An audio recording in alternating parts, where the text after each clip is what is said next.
Bienvenue à ce cours, ce soir, ce mini-cours qu'on va avoir, ce mini-cours qui est dans le cadre de l'Institut biblique du Québec.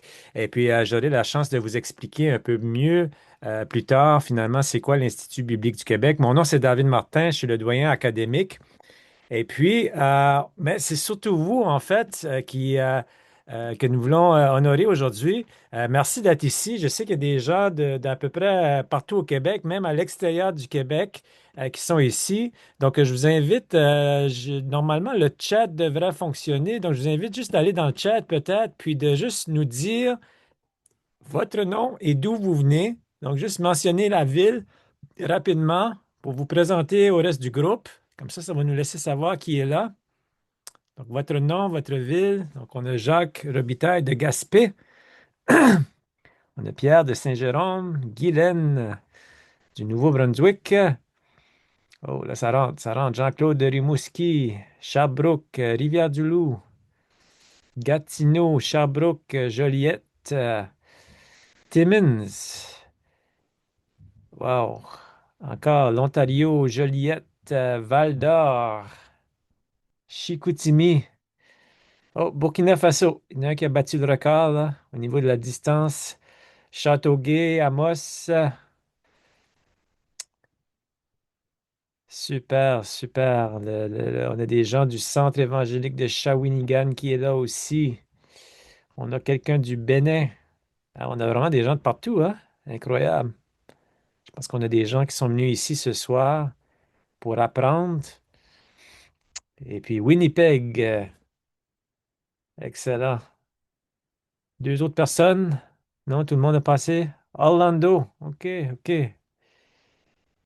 Gatineau, superbe. En tout cas, merci tout le monde d'être là. Vraiment, on va passer une soirée vraiment super ce soir. Donc, euh, vraiment, ce soir, encore une fois, le thème, c'est l'inspiration de la Bible. Peut-être que vous lisez la Bible, peut-être que vous ne la lisez pas et vous interrogez. En fait, sur la nature, c'est quoi en fait qu'on est en train de lire? Et puis, on veut parler vraiment de l'inspiration de la Bible ce soir. Et puis, le cours que vous allez suivre ce soir, en fait, c'est un extrait. C'est un extrait d'un cours beaucoup plus large, beaucoup plus détaillé, qui va se donner à l'IBQ cet été, le cours de l'univers de la Bible. Mais bref, j'aurai l'occasion de vous parler de ça plus en détail plus tard ce soir. En fait, je voulais juste vous donner un petit aperçu tout de suite comment ça va se passer ce soir. Donc, en fait, il va y avoir 4 blocs d'enseignement et puis, donc, 4 courts blocs d'enseignement de la part du professeur. Puis, entre chaque bloc, il va y avoir une période de questions. Donc, que faire si vous avez des questions? En fait, si vous avez des questions, ce que je vous demande de faire, c'est de les laisser dans le chat. OK? Laissez dans le chat, soit vous le mettez dans le chat public ou vous me l'envoyez en privé dans le chat. Et quand le temps des sections, des questions va venir, c'est moi qui va poser les questions de votre part. Donc, moi, je vais être le modérateur ce soir. Je vais poser les questions pour vous ce soir, ou peut-être qu'il y a des questions que je vais juste vous répondre directement, qui ne seront pas nécessairement posées devant tous les gens. Donc, je vous encourage vraiment de mettre vos questions dans le chat.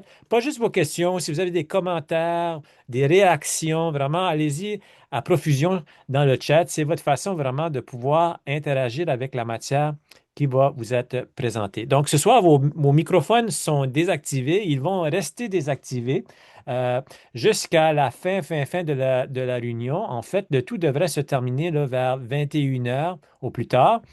Et en fait, à 21 heures, s'il y a des gens après ça, vous voulez rester pour poser des questions sur les BQ, ben à ce moment-là, vous pouvez rester pour poser vos questions. Puis à ce moment-là, on va activer vos microphones et on pourra interagir avec vous. Donc, sans plus tarder, je vais vous présenter le professeur qui va animer la séance de ce soir. Donc, c'est le professeur Jonathan Berceau. Pour ceux qui ne le connaissent pas, Jonathan, c'est actuellement le président de l'Institut biblique du Québec. Il est aussi missionnaire en Afrique. Il est actuellement vice-chancelier d'une école biblique qui s'appelle à Lomé, en Togo, au Togo.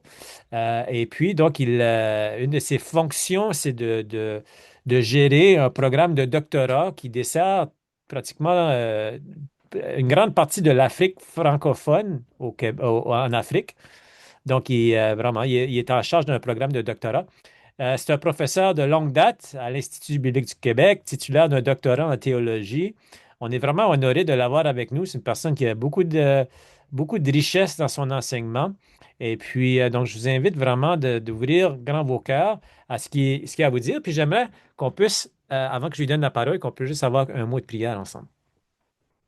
Merci, Père éternel, pour ce temps que tu nous donnes ensemble. Je te prie que tu puisses diriger l'enseignement de ce soir, que tu puisses ouvrir notre esprit, ouvrir notre compréhension, afin que nous puissions avoir une meilleure appréciation de qui tu es et de ce qu'est ta parole aussi, et ce qu'elle a à nous dire, Seigneur Jésus. Et c'est dans ton nom que nous avons prié. Amen. Donc, sans plus tarder, maintenant, je vais passer la parole au pasteur, professeur Jonathan Berceau, qui va vous apporter l'enseignement de la soirée. Donc, tu devrais pouvoir. Voilà. Voilà, bonsoir à chacun. Alors, nous sommes avec comme titre pour cette soirée, nous parlons de la Bible. Et la grande question, et parce que c'est une question qui revient assez souvent dans des discussions d'apologétique, en disant, est-ce que la Bible, c'est une Bible d'homme? Est-ce que c'est la parole d'homme ou la parole de Dieu? Je propose de faire ça en quatre blocs ce soir. Dans un premier bloc, on va parler du texte, de son histoire, du canon. Dans un deuxième bloc, eh bien, on va parler des manuscrits, donc les textes que nous avons actuellement à disposition. Dans un troisième bloc, on va parler de la fiabilité. Est-ce que le texte est fiable? Est-ce que il est sans erreur? Enfin, tout ça, quoi. Et dans un quatrième bloc, on va parler d'inspiration et de voir comment la Bible peut être considérée, en tout cas pour les croyants, comme un livre inspiré. Alors, premier bloc, le texte biblique. Déjà, le mot Bible, hein, en grec, biblia, c'est un mot qui est pluriel. Littéralement, ça veut dire les livres, hein. C'est comme une bibliothèque. D'ailleurs, on reconnaît le mot Bible dans le mot bibliothèque, hein. C'est donc un ensemble de livres, de 66 livres, qui ont été écrits sur une période d'à peu près 1500 ans. Alors, si on prend le tout premier, la Genèse, selon la tradition juive, hein, et puis la tradition chrétienne, on attribue la Genèse à Moïse. Eh bien, dans ce cadre, eh bien, la Genèse date de 1500 à 1200 à peu près avant Jésus-Christ. Et dans tous ces textes qui ont été écrits donc depuis la Genèse jusqu'à l'Apocalypse, eh bien, il faut vraiment prendre conscience que ça a traversé des empires entiers. Il y a eu toutes sortes comment dire, de circonstances, de rois, d'empires. On était dans une période patriarcale. Euh, et ensuite, avec Moïse, on est là plus dans une théocratie. Et à la fin, dans les Actes des Apôtres, on est sous domination romaine. Et cette longue période, en fait, de gestation, nous montre que Dieu a choisi de s'exprimer à travers l'histoire humaine. C'est pas donc un texte qui nous est arrivé d'un coup, mais c'est arrivé comme progressivement et au travers de l'histoire de l'humanité, s'adaptant au langage, aux cultures et aux époques, parce qu'on ne parle pas de la même manière à l'époque de Moïse qu'à l'époque de Jean, lorsqu'il écrit l'Apocalypse, par exemple, ou de Luc, qui écrit les Actes des Apôtres. Donc, ces différents textes, différents livres de différents auteurs, différentes cultures, différentes époques, qui sont utilisés par Dieu pour rejoindre l'homme là où il se trouve. Et justement, cette pluralité de cultures et d'époques a pour but de pouvoir être transposée quelque part dans l'histoire et de dire qu'aujourd'hui encore, nous qui sommes dans une autre époque, dans une autre culture, eh bien, ce texte s'adresse à nous et peut nous être propice et contextualisé. Alors, les auteurs de ces différents textes sont à peu près une quarantaine. Ce n'était pas vraiment un comité de rédaction homogène, hein, ou une académie de savants ici. Au contraire, il y a des contrastes qui sont très forts, hein. Tu as des contrastes sociaux, culturels.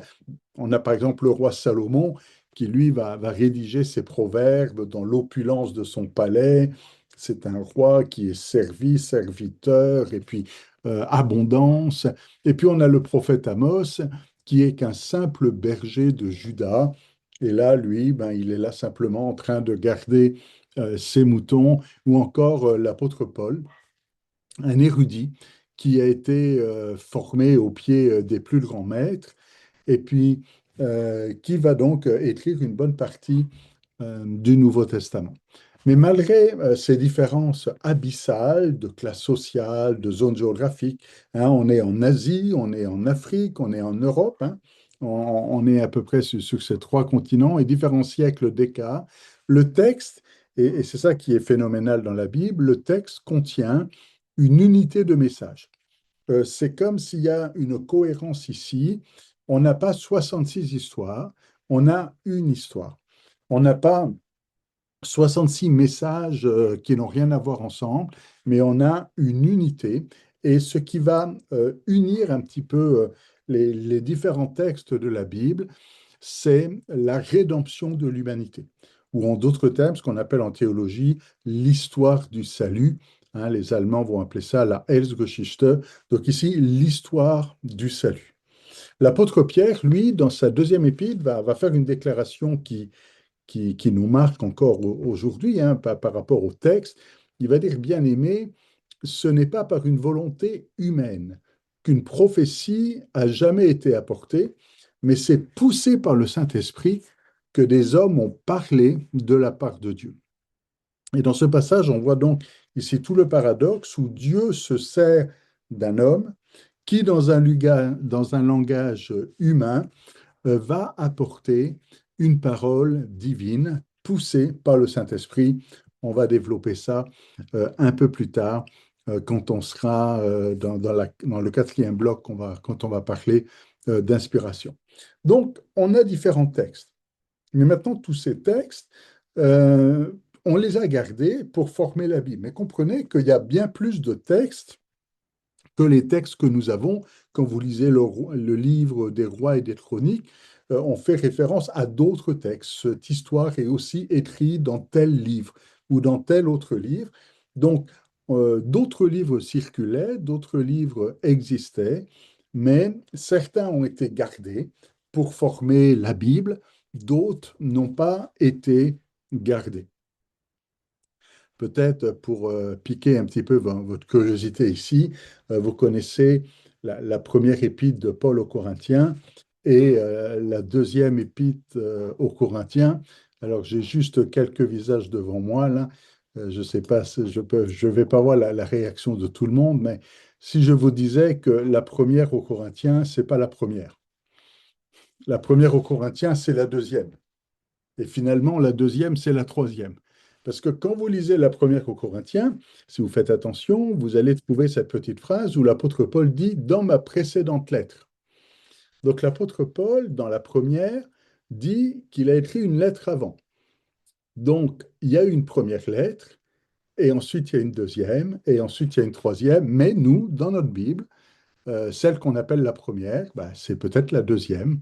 Et ça veut dire que l'apôtre Paul a écrit plus que les lettres que nous avons dans notre Bible, mais certaines ont été gardées et d'autres n'ont pas été gardées.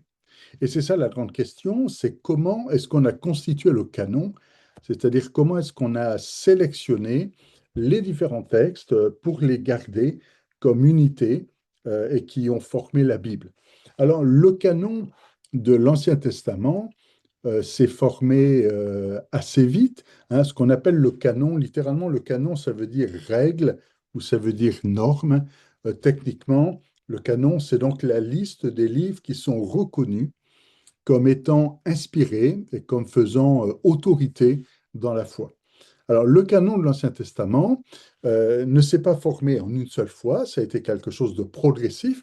Ça a commencé par les 5 premiers livres qu'on a appelés la Torah, c'est-à-dire la loi, les 5 livres attribués à Moïse.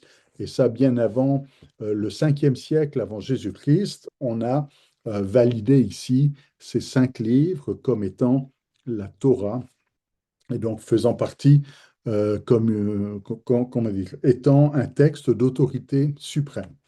On a les livres des prophètes, ce que l'Ancien Testament, les Juifs le divisent en 3 sections. On appelle ça, ils appellent le Premier Testament le Tanakh, c'est-à-dire la Torah, les Nevi'im, les prophètes, et les Tekuvim, les écrits.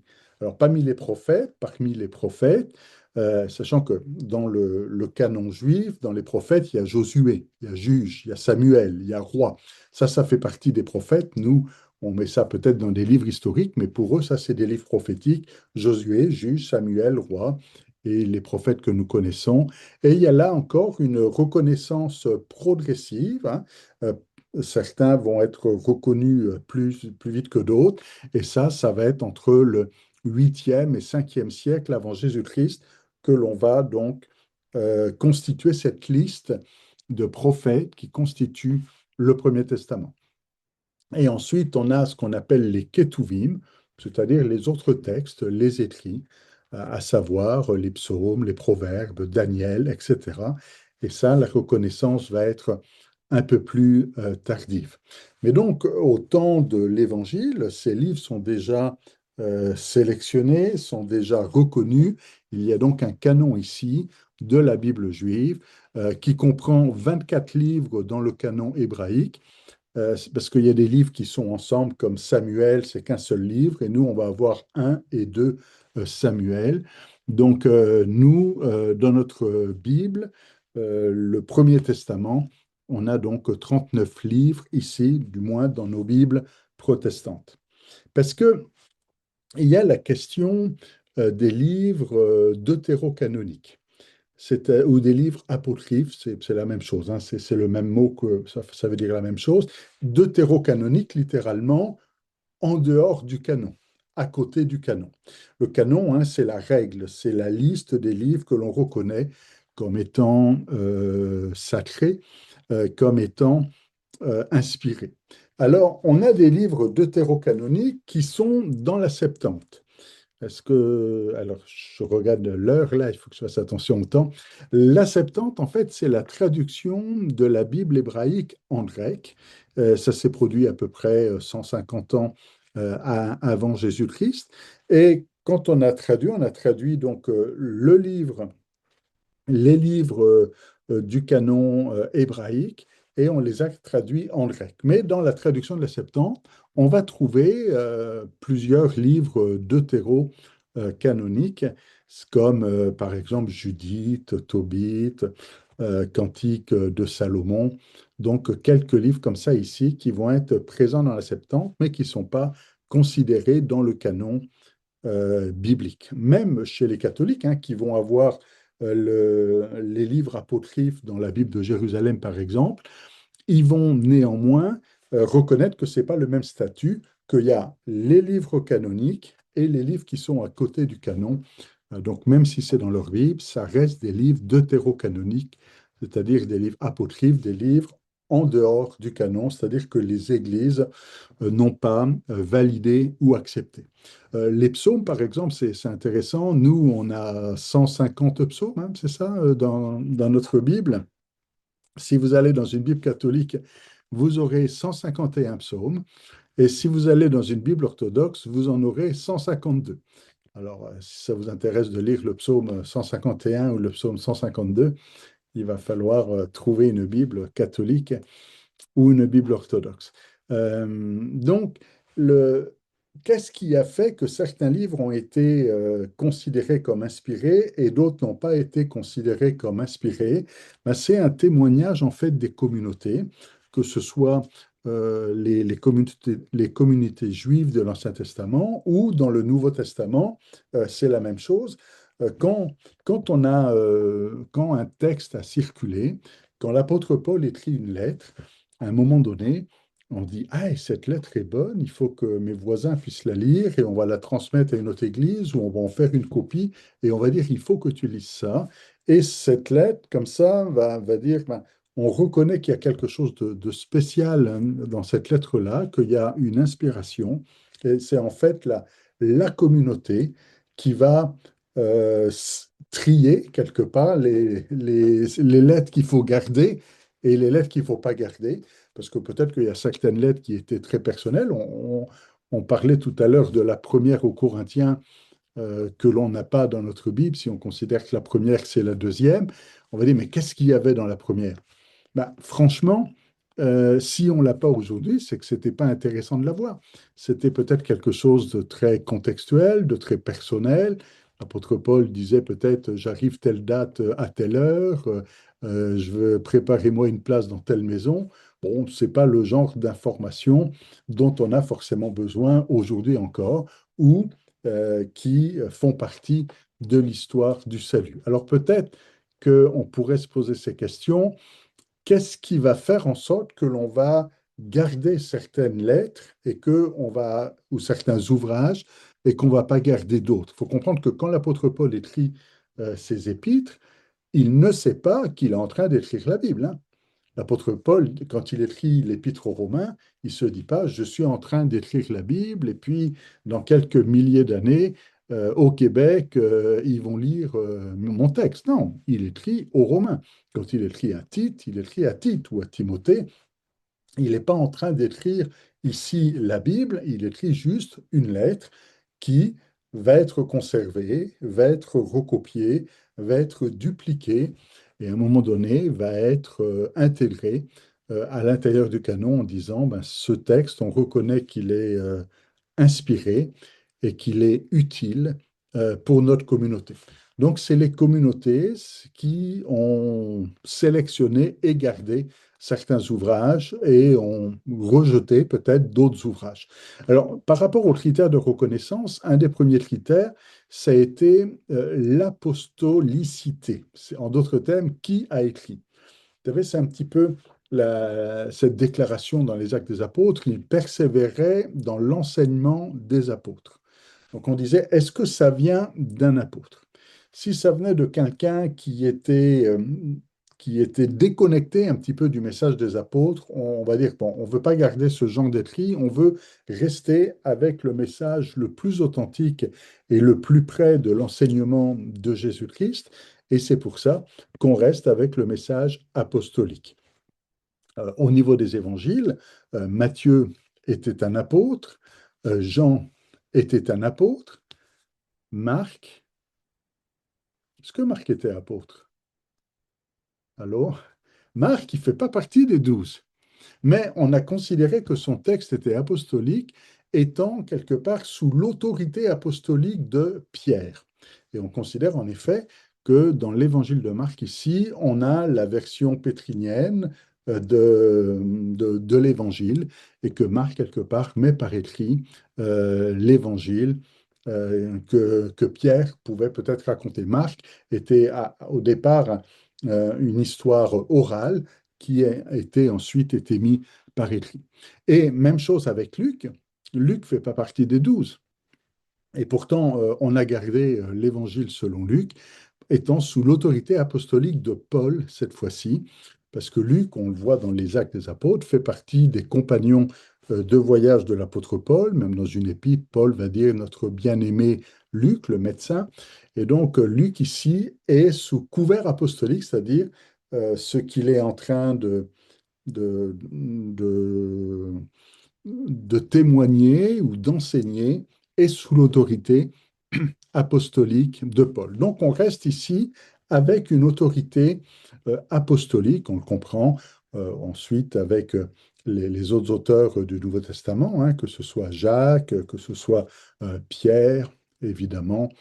Euh, et on a souvent, j'ouvre une petite parenthèse ici, parce que ça c'est mon défaut un petit peu lucanien, on a souvent l'habitude de dire que Paul a écrit plus de la moitié du Nouveau Testament. Est-ce que vous êtes ce genre de personne à dire que c'est Paul qui a écrit le gros morceau du Nouveau Testament?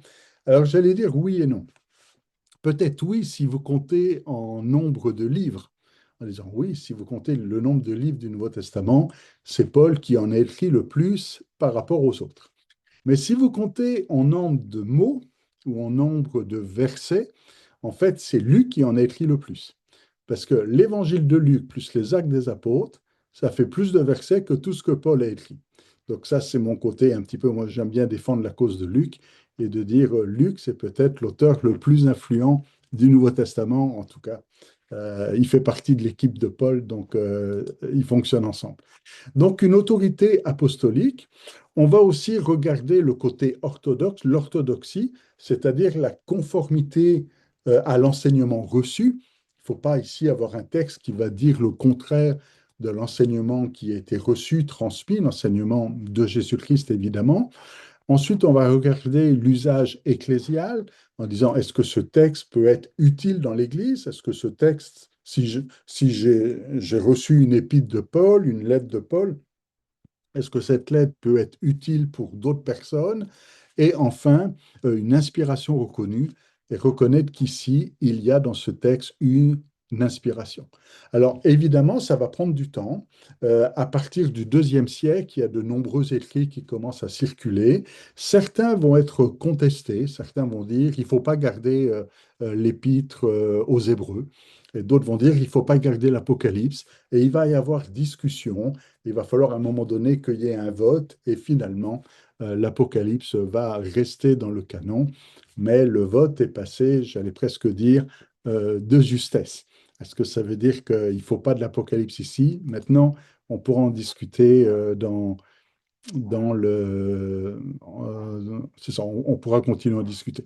Donc pour conclure, le canon nous a gardé ici 66 livres que l'on considère comme étant inspirés, c'est les livres du canon. Il y a d'autres livres qui sont deutérocanoniques, en dehors du canon, qui vont être dans des livres, dans des Bibles catholiques, la Bible de Jérusalem par exemple, ou la Tob. Et il y a encore d'autres livres qui sont même pas dans les Bibles de Jérusalem, mais alors là, c'est vraiment des livres qu'on ne considère pas comme étant inspirés, comme l'Évangile de Thomas ou l'Apocalypse de Pierre. On utilise le mot Thomas ici, mais c'est pas Thomas qui l'a écrit, parce que ça a été écrit des siècles après. Même chose avec Pierre, on utilise Pierre pour donner une certaine autorité, mais c'est pas Pierre qui a écrit ça.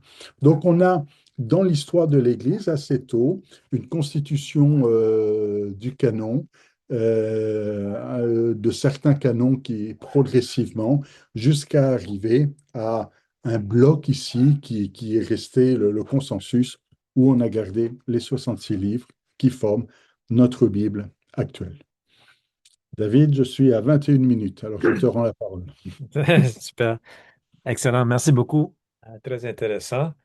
Donc, je vous invite vraiment là, d'aller sur vos claviers, commencer à envoyer des questions. Et puis, je vais en choisir quelques-unes que je vais envoyer au professeur Berceau.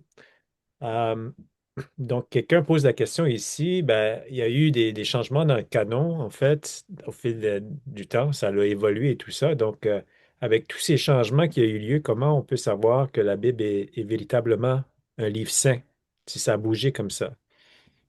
Alors, ça n'a pas bougé tant que ça. Disons, le canon s'est constitué progressivement. Au début, on a commencé avec quelques livres et après, on en a ajouté.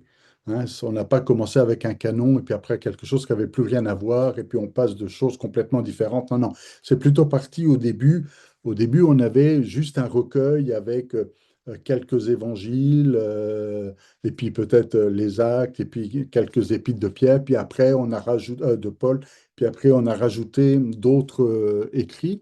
Mais au niveau du canon du Nouveau Testament, c'est surtout l'Épître aux Hébreux et l'Apocalypse qui ont posé le plus de problèmes. Il y a eu même quelques grandes discussions, voire des divisions. Certains considéraient qu'il ne fallait pas que ce soit dans le canon, dans le canon. D'autres disaient non, non, il faut que ce soit dans le canon. Alors, qu'est-ce qu'on fait avec ça? Alors, personnellement, mais ça, c'est une position de foi ici, si on croit que la Bible est la parole de Dieu, eh bien, à un moment donné, on va croire aussi que Dieu veille sur sa parole, qui protège sa parole et qui fait en sorte que ce soit les bons livres qui soient choisis et que les mauvais livres ne soient pas choisis. Et même s'il y a un vote, parce que le vote, c'est typiquement humain, mais ça nous rappelle un petit peu ce qui s'est passé dans Acte 15, quand l'apôtre Paul arrive à Jérusalem, parce qu'il y a une question à développer concernant la circoncision ici, et à la conclusion, l'apôtre Jacques, l'apôtre ici à Jérusalem, va dire, il nous a paru bon à nous et au Saint-Esprit. Donc il y a ici une décision d'homme quelque part où ensemble nous avons discuté et nous sommes arrivés à cette conclusion, mais il dit à nous et au Saint-Esprit, c'est-à-dire que c'est une décision qui est inspirée. Et j'ose croire que dans la constitution du canon, eh bien, ils se sont levés à un moment donné, il y a eu plusieurs conciles, hein, ça s'est fait progressivement, où ils ont dit, il nous a paru bon de garder tel livre, mais que ce soit aussi à nous et au Saint-Esprit, c'est-à-dire qu'il y a quelque chose d'inspirer derrière ça. Alors, je ne sais pas si j'ai le temps de raconter une petite histoire personnelle, mais je vais essayer de faire ça très vite. Je me souviens quand j'étais jeune pasteur, dans les Assemblées de Dieu de France, à un moment donné, on était dans une convention où il fallait nous affecter à une église. Et puis, c'était compliqué. Il était peut-être déjà 11 heures du soir et on n'avait toujours pas d'église. Et puis, on devenait un petit peu le caillou dans la chaussure où ils ne savaient plus où nous mettre. Alors, une fois, on disait on va le mettre là, une fois, on disait on va le mettre là. On a fait le tour de la France. Et puis, à un moment donné, Éric Sellerier, un ami du Top Chrétien, lui dit ah, ben, je vais ouvrir une annexe, ça libère une place. Puis, finalement, on nous a trouvé une place et on nous a dit hop, il va aller à tel endroit. Franchement, quand je suis rentré de cette convention, je me suis dit, est-ce que c'est ça la volonté de Dieu inspirée? En disant, on a l'impression ici d'être dans une décision d'homme et que les hommes ont fait toutes leurs affaires, leurs trafics, leurs calculs, et puis qu'à un moment donné, il fallait nous mettre quelque part, et ils ont décidé de nous mettre à cet endroit-là. Et franchement, j'avais l'impression ici que c'était pas très spirituel, ou que le Saint-Esprit n'avait pas vraiment eu beaucoup de place, mais c'est les hommes qui avaient décidé de cette affaire-là. Mais quand on est arrivé dans cette église-là, eh bien, au bout de quelques mois, je me suis rendu compte que j'étais exactement celui qu'il fallait à cet endroit-là et que c'était vraiment la place que Dieu voulait, là où Dieu voulait que je sois. Et ma conclusion, c'est de dire que même quand les hommes prennent des décisions, même comme les hommes peuvent faire des erreurs ou essayer des fois de prendre des décisions d'une manière un petit peu arbitraire, ben, Dieu est au contrôle et il garde, il protège et il permet pas que, il n'a pas permis en tout cas que je sois muté n'importe où, n'importe comment, mais que même dans ces grands débats humains, eh bien Dieu a fait en sorte que sa volonté s'accomplisse. Et j'ose croire qu'au niveau du canon, même si des fois il y a eu des débats, il y a eu des votes où on a failli ne pas avoir l'Apocalypse dans notre canon, eh bien que Dieu était là derrière et qu'il a protégé et gardé pour que les livres que nous avons aujourd'hui dans le canon biblique, eh bien, soient ceux qui devaient être là. Bon, ça c'est ma conviction. Parfait, merci beaucoup. Autre question de Patrick qui demande, est-ce qu'on peut enseigner également en s'appuyant sur les livres deutérocanoniques? Alors, les livres deutérocanoniques ne sont pas forcément à jeter à la poubelle, mais on ne va pas les considérer comme étant parole de Dieu ou comme étant inspirées. Maintenant, il peut y avoir dans certains livres eh bien, des choses intéressantes. Par exemple, vous avez le livre des Maccabées, un Maccabée, deux Maccabées. Il y a aussi trois Maccabées et quatre Maccabées, hein. On en a jusqu'à quatre. Mais un et deux Maccabées nous racontent l'histoire d'Alexandre le Grand qui arrive à Jérusalem, c'est la révolte des Maccabées, Judas Maccabée, ainsi de suite, Jonathan Maccabée. Et donc, d'un point de vue historique, c'est intéressant. Donc, ces livres-là ont leur pertinence ou sont des livres intéressants, mais ils ne sont pas considérés, ils n'ont pas été reconnus par les communautés à l'époque comme étant des livres inspirés. Et nous qui sommes à bien des années après, ben, on va rester sous ce même angle-là en disant, ça peut être un livre intéressant. Si je lis par exemple Flavius Joseph, qui est un historien, lui, il n'a rien à faire dans le canon biblique. C'est un historien qui raconte son histoire, mais c'est un contemporain quelques années après Jésus-Christ, et il va nous parler justement de Jésus. Et un historien qui va rendre témoignage de l'existence de Jésus et de l'impact que Jésus a pu avoir sur, sur la population juive de son époque. Donc c'est intéressant, mais c'est pas parole de Dieu. C'est pas un livre inspiré. Il peut y avoir, ça ne veut pas dire que c'est faux, mais je ne vais pas le considérer comme étant une parole de Dieu pour moi qui vient me parler aujourd'hui, mais ça va être un livre instructif, mais pas parole de Dieu. Donc c'est ça qui va faire la différence entre le livre dans le canon, nous le considérons comme étant inspiré, parole de Dieu, mais un livre en dehors du canon peut être intéressant, mais ne sera pas considéré comme étant parole de Dieu. Donc ce sera à prendre, j'allais dire, avec des pincettes. Est-ce que ça répond? OK. Oui, merci beaucoup. Dernière question, et puis après ça, on va passer au deuxième bloc. Donc, est-ce que la Bible catholique est inspirée? Ben, oui, je veux dire, dans la Bible catholique, vous avez Matthieu, Marc, Luc, Jean, c'est la même chose que nous. Alors après c'est bon, les livres deutérocanoniques qui sont en dehors du canon, eux, comme Judith, Tobit, un Maccabée, deux Maccabées, donc ces livres-là ne vont pas être considérés comme étant inspirés. Ils sont en dehors du canon, mais néanmoins, ils peuvent avoir un certain intérêt, mais ils ne sont pas considérés comme parole de Dieu. Maintenant, ouais, je veux pas aller, je vois d'autres questions passer, mais je laisse David gérer. Bon, écoutez, le temps avance. Moi, je propose qu'on passe dans le deuxième bloc.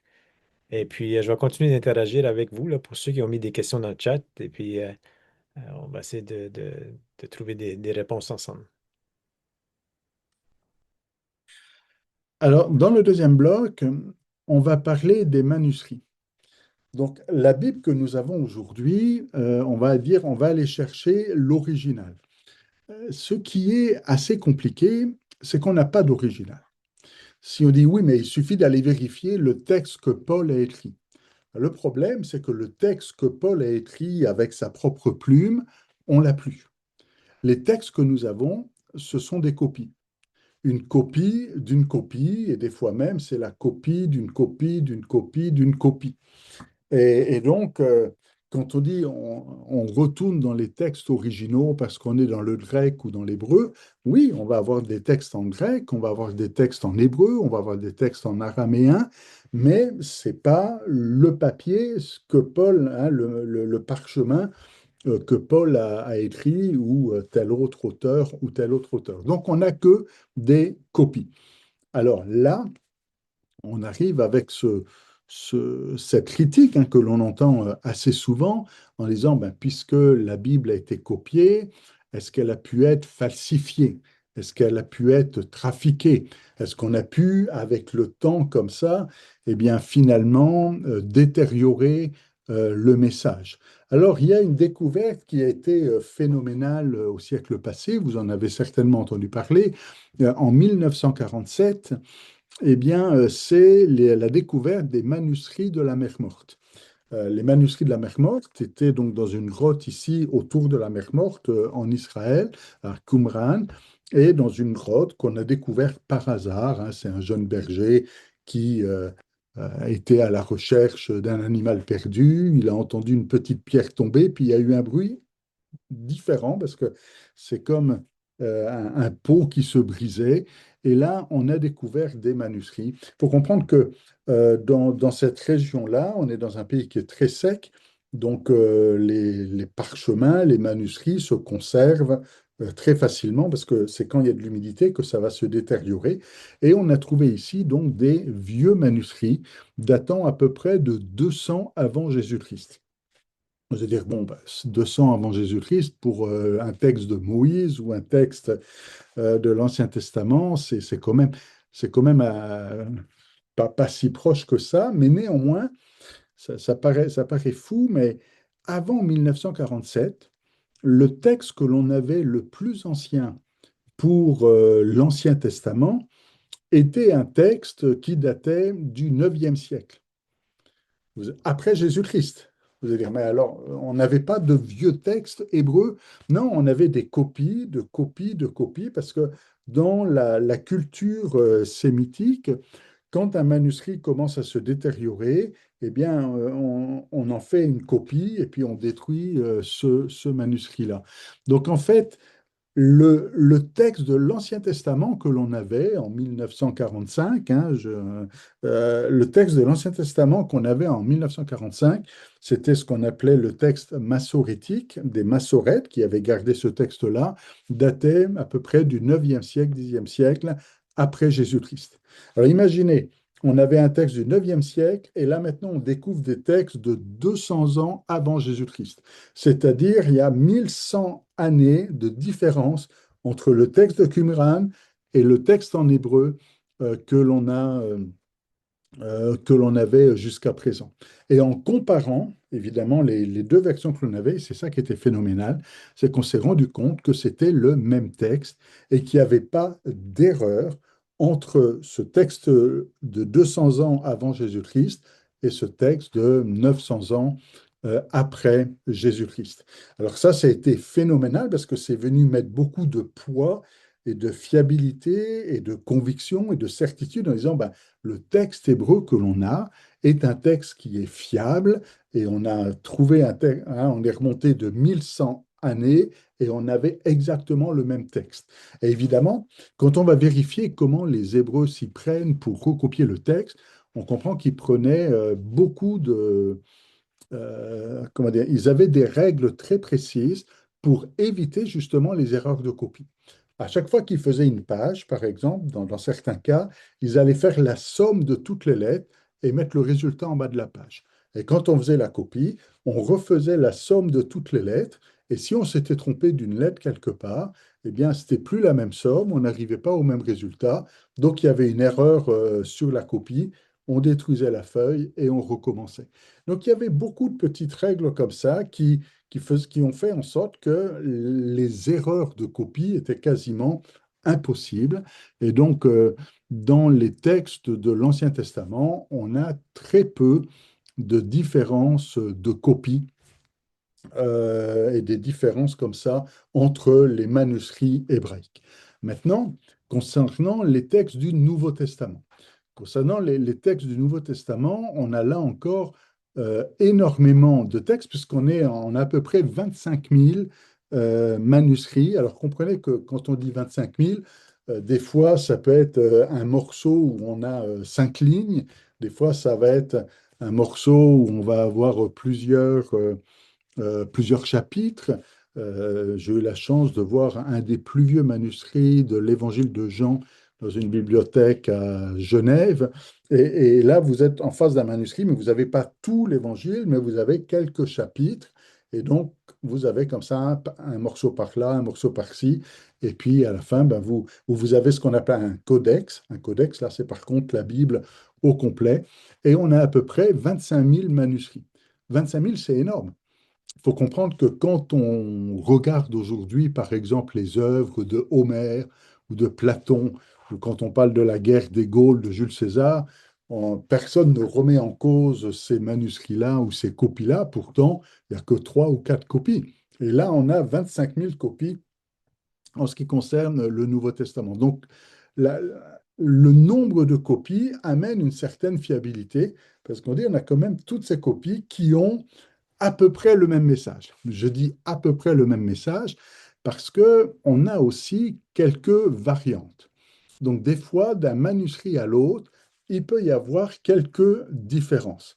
Et c'est ces différences-là qui peuvent des fois poser problème. Alors dans certains cas, la différence, elle peut être tout simplement une faute d'orthographe.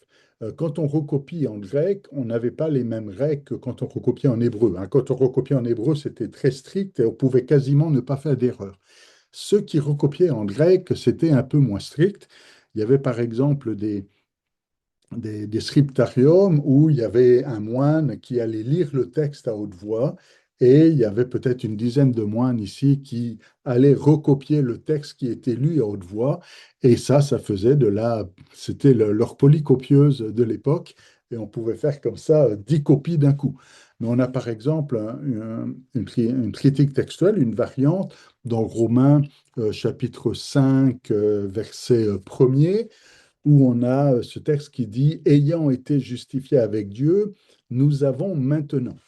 Et là, le mot, le verbe grec, c'est ékomène. Et certains manuscrits ont ékomène et d'autres manuscrits ont écomen. Vous allez dire la même chose. Non, il y en a un, c'est écomen, et l'autre, c'est écomen. Parce qu'en grec, on a deux O. On a le O et le O. On a le oméga, hein, vous connaissez le oméga, et on a le omicron. Donc ici, on comprend que si le moine ne prononce mal, il y en a un qui va mettre le mauvais O et va mettre un oméga à la place d'un omicron ou un omicron à la place d'un oméga.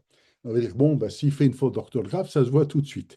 Sauf que là, malheureusement, les deux existent en grec et ça change la conjugaison. Donc, dans un cas, ça veut dire nous avons, dans un cas, ça veut dire nous aurons. Donc, on a des manuscrits qui ont nous avons la paix avec Dieu, et dont, dans d'autres manuscrits, nous aurons la paix. Donc, la critique textuelle, c'est la science qui consiste un petit peu à aller chercher l'original, voir c'était quoi dans le premier manuscrit. La critique textuelle va essayer de reconstruire et de dire qu'est-ce que Paul a écrit dans son manuscrit. Est-ce qu'il a écrit nous avons la paix ou est-ce qu'il a écrit nous aurons la paix? Et il y a toutes sortes de règles parce que quand vous avez 40 manuscrits qui disent quelque chose et un seul manuscrit qui dit autre chose, on dit il y a de fortes chances qu'il y ait une erreur peut-être dans ce manuscrit-là. Mais des fois, vous avez des bons manuscrits qui ont quelque chose et d'autres bons manuscrits qui ont une petite variante. Là, ici, la variante, elle est mineure, c'est juste un O et un O qui fait la différence ici entre nous avons la paix et nous aurons la paix. Alors, dans la critique textuelle ici, nous, vous avez vu dans les Bibles en français que nous avons, dans la plupart des Bibles, nous avons la paix. Il y en a très peu qui ont traduit nous aurons la paix.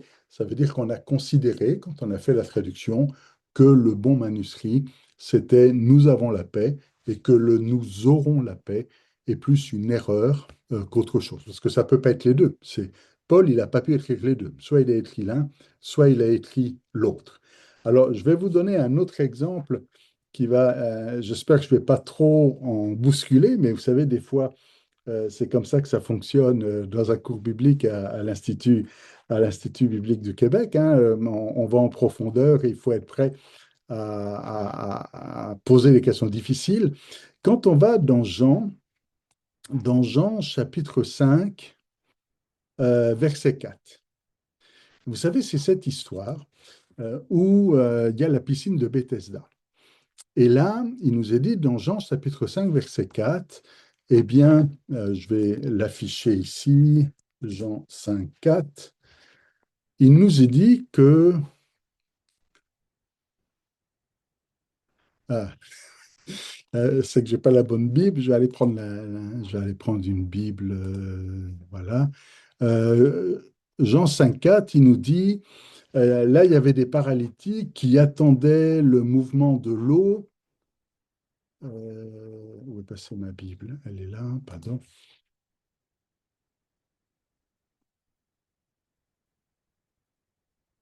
Ah, elle a disparu. Voilà.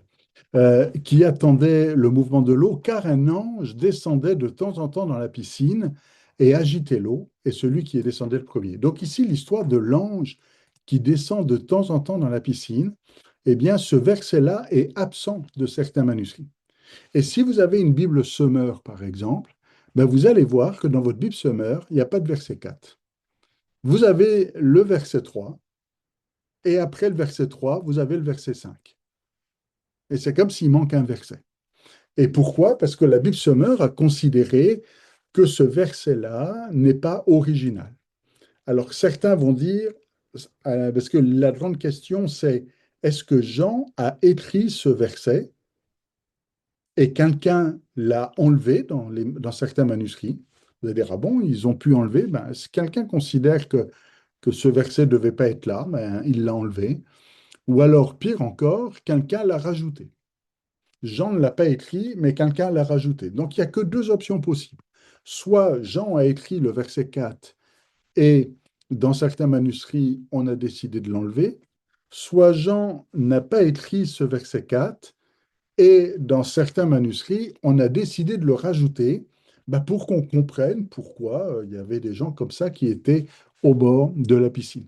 Et là, ce cas de critique textuelle est assez compliqué parce qu'il y a autant de bons manuscrits qui ont le verset et autant de bons manuscrits qui ne l'ont pas. Et vous voyez que même dans nos Bibles en français, il y a certaines Bibles qui disent non, non, ce verset, il faut le garder. Et il y a d'autres Bibles qui disent ben non, ce verset, il n'a rien à faire dans notre Bible et on va l'enlever.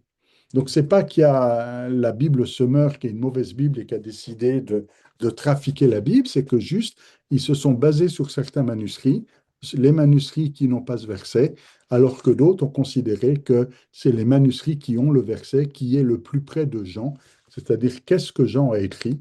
Est-ce qu'il a mis ce verset ou est-ce qu'il ne l'a pas mis? Il y a deux options. Soit Jean l'a écrit, et à un moment donné, on a trouvé ça compliqué. On a dit, mais là, Jean est en train de nous dire qu'il y avait un ange. Quand on lit l'Épître aux Hébreux, par exemple, où on voit avec l'apôtre Paul dans d'autres cas que certains rendaient un culte aux anges. Et on va dire, mais là, ça risque un petit peu d'alimenter cette mauvaise théologie du culte aux anges, donc il vaut mieux enlever, parce que c'est bizarre là quand même. Est-ce qu'aujourd'hui, il faut qu'on trouve l'endroit où un ange se baigne pour être guéri? Donc, d'un point de vue théologique, ça rend les choses compliquées. Alors, quelqu'un a peut-être décidé d'enlever ce verset pour que le message de l'Évangile ne soit pas compliqué, mais le garder simple. Ou quelqu'un a dit, ben non, Jean ne l'avait pas écrit justement, mais on a décidé de le rajouter pour que l'on explique pourquoi on allait dans cette piscine. Il y a une règle que j'aime bien, euh, et qui consiste à dire que ce qui est le plus proche de l'original, c'est certainement la version la plus compliquée. Parce que s'il y a s'il y a certains copistes qui osent modifier le texte, alors, on a des fois quelques petites modifications. Par exemple, des fois, il y a Jésus et on a rajouté Seigneur Jésus. Parce qu'on trouvait que Jésus, c'est un petit peu ordinaire et qu'il fallait quand même respecter Jésus. Alors, on a rajouté le mot Seigneur pour dire Seigneur Jésus. Vous savez, c'est des toutes petites modifications comme ça où on a mis un article là où il n'y en avait pas. Et là, quand un copiste ose quelque part modifier le texte, c'est qu'il veut bien faire. Et il ne veut pas modifier le texte pour le trafiquer ou pour le rendre plus compliqué, mais généralement, il va modifier le texte pour le rendre plus simple. Donc c'est pour ça que la version la plus compliquée semble généralement serait la plus proche du texte. Donc pour en conclure avec Jean chapitre 5, moi, je dirais que Jean a certainement écrit ce verset-là mais que certains copistes ont préféré l'enlever parce que ce verset était, d'un point de vue théologique, assez compliqué, parce qu'aller expliquer que quand on va plonger dans l'eau où un ange s'est baigné, eh bien, ça guérit, c'est assez complexe d'un point de vue théologique. Bon, on aura peut-être l'occasion de développer ça un petit peu. Il y a un autre cas de critique textuelle qui est bien connu, c'est la fin de Marc, Marc 16. On a par exemple dans la Bible catholique, la Bible de Jérusalem, Marc 16 s'arrête beaucoup, et c'est beaucoup plus court que dans une Bible protestante. Ça s'arrête juste, les femmes se tuent. Et on n'a pas tout ce passage qui dit, voici les signes et les prodiges qui accompagneront ceux qui auront cru en mon nom, ils imposeront les mains à un malade, ainsi de suite.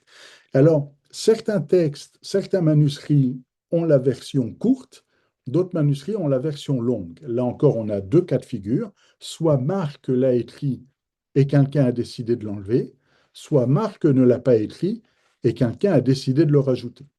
Et là, on dit, c'est peu probable que quelqu'un ait décidé de rajouter autant de versets à la fin de l'évangile de Marc. C'est beaucoup plus probable qu'on ait décidé de les enlever. Et pourquoi est-ce qu'on les aurait enlevés? Parce que si on est dans une période où on ne voit pas de miracle, où on ne voit pas qu'on impose les mains aux malades, où on ne voit pas la puissance de Dieu se manifester, on dit, mais là, ce texte-là, il devient problématique, il devient difficile, il vient un petit peu nous défier, et c'est plus facile un petit peu d'effacer et d'enlever ce texte. Alors, maintenant, je ne veux pas vous faire peur. Je vous ai donné juste quelques exemples ici de différences, mais je dois vous dire maintenant que les différences, c'est minime. ça représente même pas moins d'1%. Je veux dire, dans la plupart des cas, on a un texte qui est où tous les manuscrits sont d'accord, sont en phase. Il y a juste quelques rares cas où on va avoir une petite variante ici ou une petite variante là. Et ça amène les théologiens à discuter. Il y en a qui vont faire toute une vie à discuter ici sur une variante.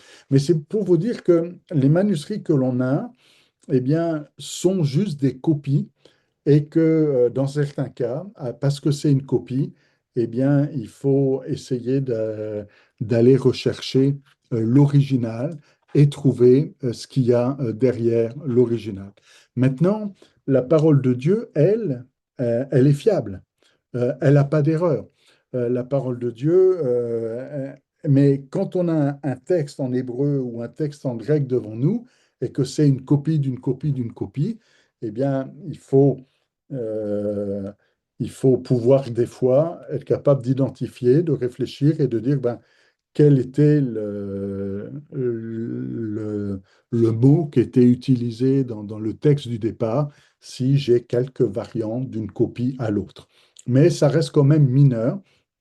Ce qui est quand même remarquable avec la Bible, contrairement aux autres manuscrits antiques, c'est qu'avec toute la multitude de documents que l'on a, on a quand même, ça fait des preuves.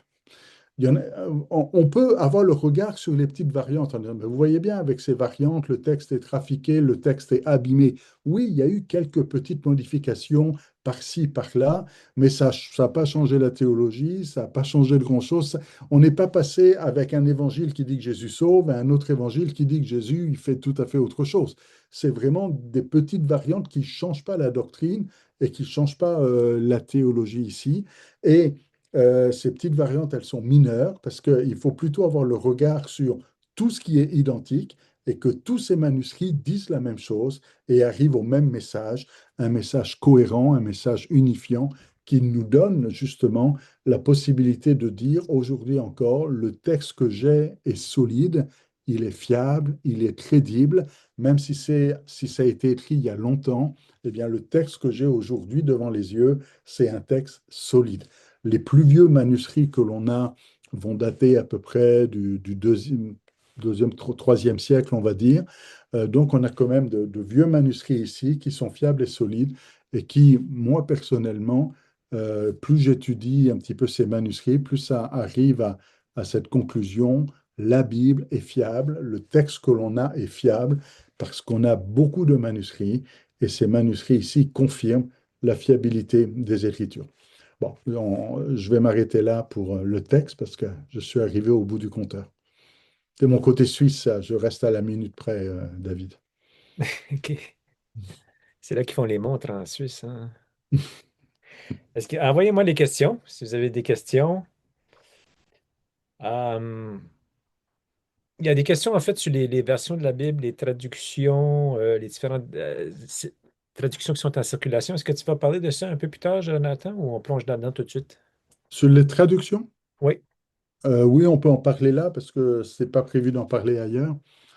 OK. Donc, bon, d'abord, quelles sont les versions de la Bible que vous recommandez? Voilà. Ben, moi, j'aurais tendance à dire c'est bien d'avoir plusieurs versions et de ne pas se limiter à une version et de comparer les versions. Parce que quand vous comparez différentes versions et que vous voyez que toutes les traductions disent la même chose, vous dites, ah, bah, ça devait être facile à traduire, ils disent tous la même chose. Mais quand vous voyez que dans une traduction, on dit quelque chose, dans une traduction, on dit autre chose, là, on dit, tiens, c'est bizarre. Alors, il peut y avoir deux raisons à cela. Soit c'est difficile à traduire. Vous savez, des fois, il y a des mots qui sont difficiles à traduire, hein. Si je prends l'exemple de l'anglais, là, parce que la plupart, on parle un petit peu anglais, il y a des mots en anglais qui sont intraduisibles en français. Souvent, je prends le mot awesome. Excusez ma prononciation, mais awesome, David, on traduit ça comment en français? Awesome. Alors, il y en a qui vont dire merveilleux. Ben oui, mais il y a merveillous. Alors, merveillous and awesome. C'est un mot pour être traduit en français, on est obligé d'utiliser un autre mot synonyme. Donc, des fois, il y a des Bibles comme ça en français qui vont traduire d'une manière et d'autres qui vont traduire d'une autre manière. Maintenant, euh, il peut y avoir certaines différences parce que certaines traductions ont choisi un manuscrit, hein, et d'autres traductions ont choisi un autre manuscrit parce qu'il y avait des variantes ici. Mais personnellement, je suis plutôt du genre à dire toutes les traductions sont bonnes. Parce que les traducteurs de la Bible, c'est pas des rigolos, hein. Je veux dire, ils ont fait des études, ils ont quasiment tous un doctorat, ils ont passé des années et des années à travailler le grec, l'hébreu. Donc, comparer les différentes versions. Maintenant, il y a deux types de traduction. Il y a ce qu'on appelle la traduction littérale, c'est-à-dire on suit le texte d'une manière très littérale. Si vous voulez une traduction qui est très proche du grec, vous allez utiliser la Darby. Et la Darby, bon, c'est peut-être pas un français qui est facile à lire, mais ça, il va vraiment essayer de respecter au plus près le mot.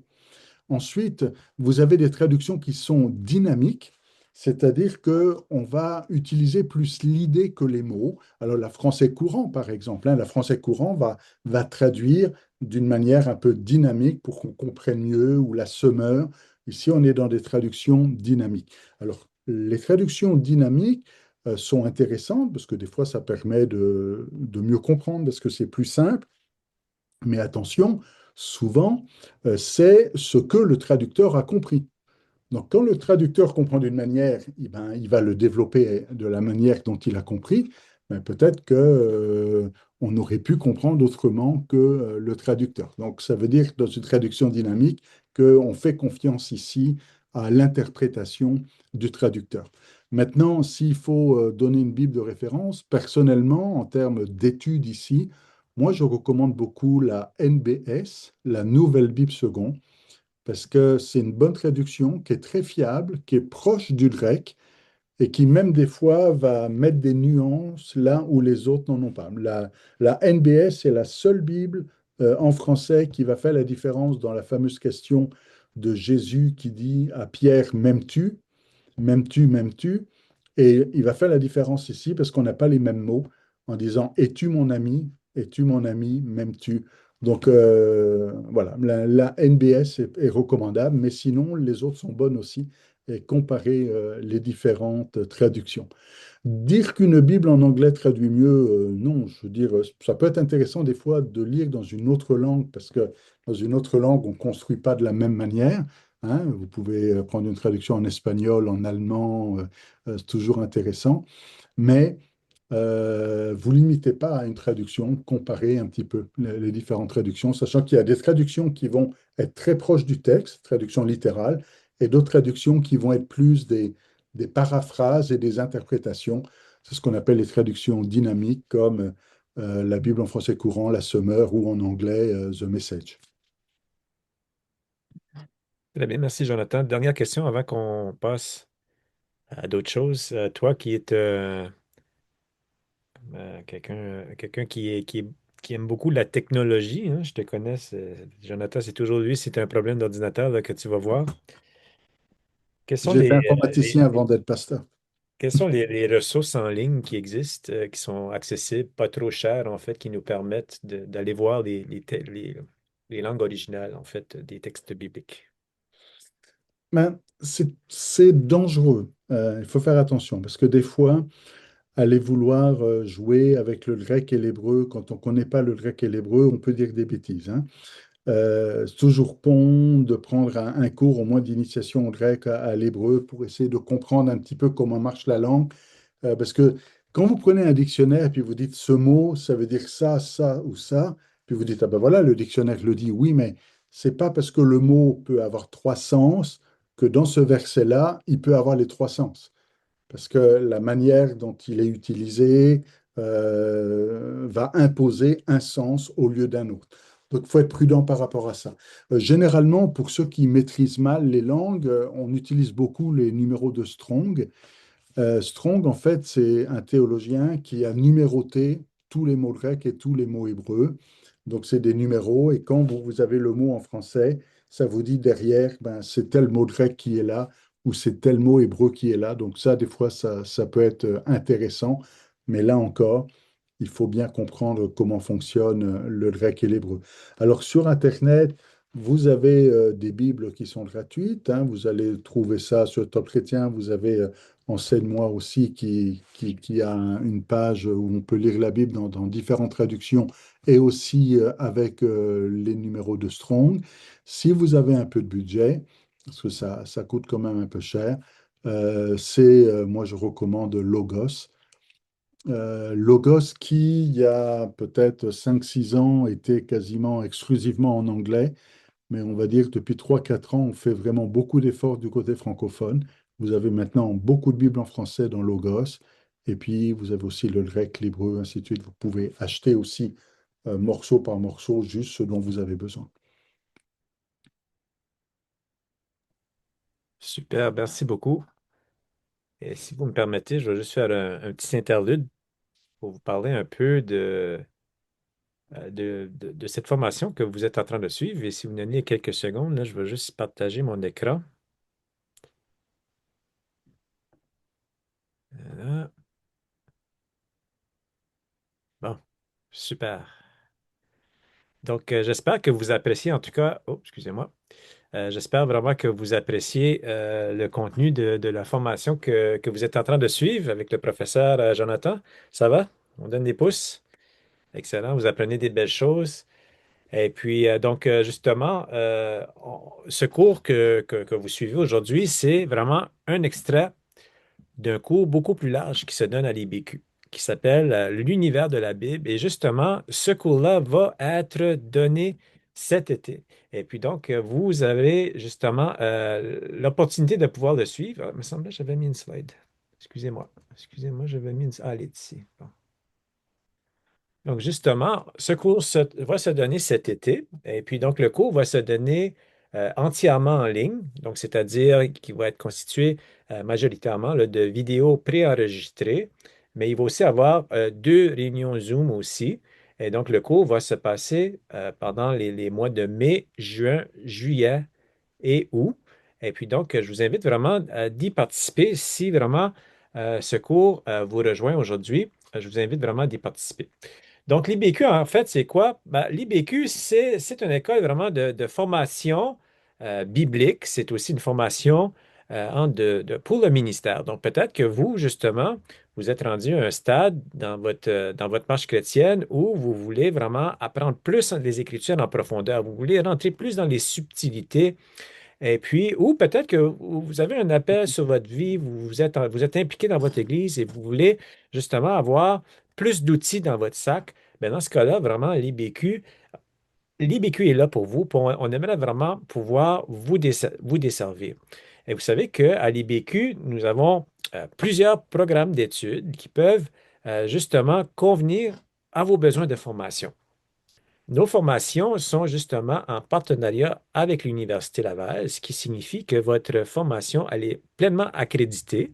Donc, à l'issue de vos études, vous allez recevoir 2 diplômes, c'est-à-dire un diplôme de l'IBQ, mais aussi un diplôme universitaire qui est reconnu aussi dans le monde public. L'IBQ, c'est reconnu dans le monde ecclésial et puis, bien sûr, l'Université Laval dans le monde public. Donc, nous avons plusieurs programmes de formation, baccalauréat en théologie, certificat en théologie. Nous avons aussi un micro-programme en accompagnement spirituel pour ceux qui veulent vraiment faire plus du counseling avec les gens.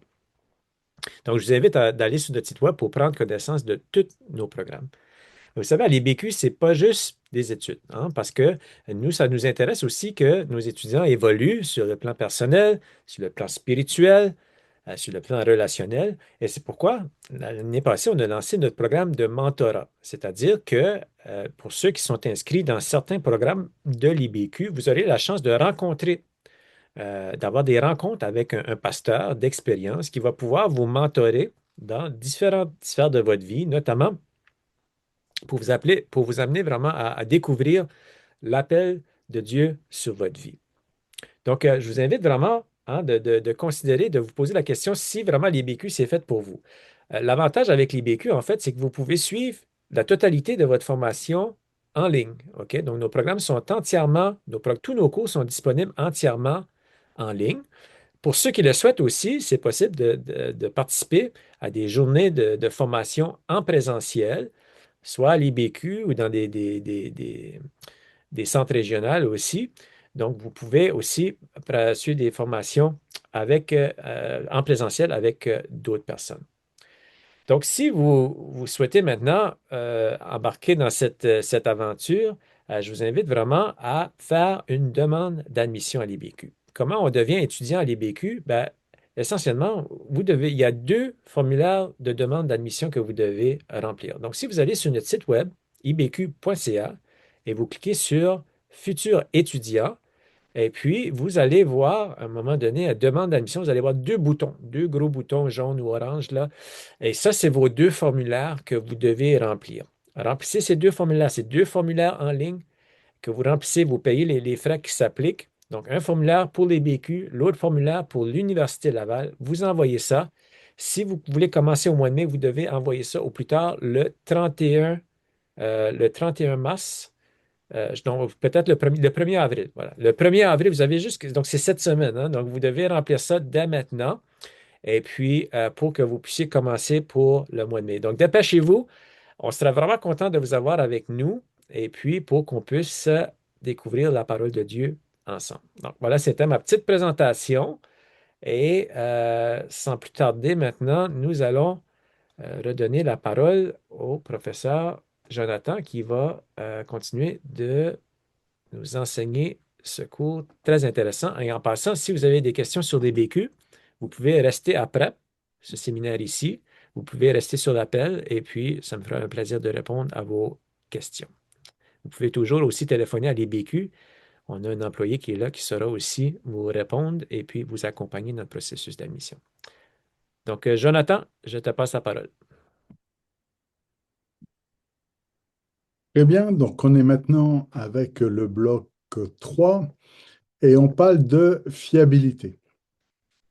Est-ce que la Bible est fiable? Alors là, c'est une grande question, hein, mais en fait, c'est la question de la soirée. Est-ce que la Bible, c'est la parole de Dieu, c'est la parole d'homme? Est-ce que c'est les hommes qui ont trafiqué? C'est souvent des fois ce qu'on entend, hein, en disant non, non, est-ce que la Bible, on peut lui faire confiance ou est-ce qu'il y a des choses qui sont dangereuses, enfin, qui peuvent être, comment dire, abîmées dans le texte biblique? Alors bon, j'ai l'habitude d'enseigner aussi en Afrique à la faculté de théologie des Assemblées de Dieu. Et souvent, j'invite les étudiants à regarder deux textes.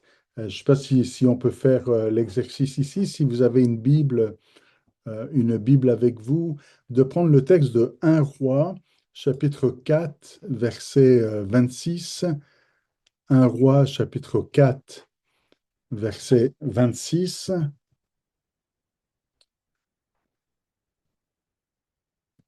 Donc, dans 1 Roi 4, 26, on a juste cette phrase. Alors, je la lis dans la seconde. Dans quelle version vous voulez que je lise ça? Je vais lire ça dans la seconde 21. Euh, Salomon avait 40 000 stalles pour les chevaux. Donc, il a 40 000 écuries ici pour les chevaux. Est-ce qu'on est tous d'accord? Vous avez tout ça dans vos Bibles? Salomon a 40 000 stalles pour ses chevaux. J'essaie de regarder quelques visages. Vous avez tous trouvé ça à peu près dans votre Bible. Maintenant, si on prend un autre texte et que on va regarder le texte qui se trouve, attendez, j'ai perdu ma page. Voilà. Le texte qui se trouve dans 2 Chroniques, chapitre 9, verset 25. 2 Chroniques, 2 Chroniques, chapitre 9, verset 25.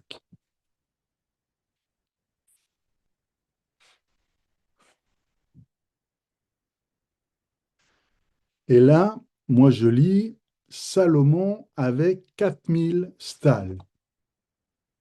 Est-ce que vous avez ça dans votre texte?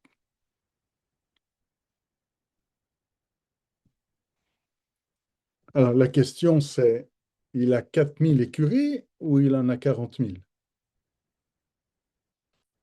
Alors, des fois, quand on dit, bah oui, mais la Bible n'a pas d'erreur, je suis d'accord avec vous, la Bible n'a pas d'erreur. Mais maintenant, les copies que l'on a, bah, des fois, peuvent avoir une petite erreur. Et là, apparemment, alors, vous avez certaines Bibles, d'ailleurs en français, des Bibles modernes qui ont corrigé. Et vous n'avez pas cette différence-là. Peut-être qu'il y en a qui sont tombés sur une Bible comme ça. Je ne sais pas si c'est la Semeur qui a corrigé ou si vous avez dans des Bibles un peu plus récentes ou dans la Bible Parole de vie. Attendez. Dans la Bible Semeur, on a 4000 écuries et dans la Semeur, c'est ça. Et dans la Semeur, dans 2 Rois 5-6, on a 4000 écuries. Vous voyez, la Semeur a mis 4000 partout pour être sûr qu'il n'y ait pas de problème et que le lecteur ne soit pas perturbé par cette différence de 4000 et de 40 000. Donc, quand vous lisez dans la Semeur, vous en avez 4000 dans Roi, vous en avez 4000 dans Chronique. Mais dans d'autres traductions, on a 40 000 dans Roi et 4000 dans Chronique. Donc, vraisemblablement, il y a un des deux chiffres qui est faux. C'est plus probable que ce soit 4000 que 40 000. Et on comprend ici qu'un zéro, bon, nous on met un zéro en hébreu, ce n'est pas tout à fait la même chose, mais on comprend qu'ici, il y a pu y avoir une petite différence, une petite erreur qui s'est glissée. Ça ne veut pas dire que le texte de la Bible est faux, mais ça veut dire qu'ici, que dans la transmission des manuscrits, ben, il y a une coquille, on va dire, on appelle ça comme ça, hein, je veux dire une typo, on va dire aujourd'hui d'une manière plus moderne, qui s'est glissée ici. Je vous donne un autre exemple, parce que ça, c'est des choses que vous savez, des fois, nos amis, les musulmans qui veulent critiquer le texte biblique vont sortir ces textes-là, hein, en disant, mais voyez, vous dites que la Bible n'a pas d'erreur, mais là, vous avez une erreur qui est là. Ou vous avez une autre différence, par exemple, dans 1 Roi 22, 51. Alors, si on prend 1 Roi 22, 1 Roi 22, 51,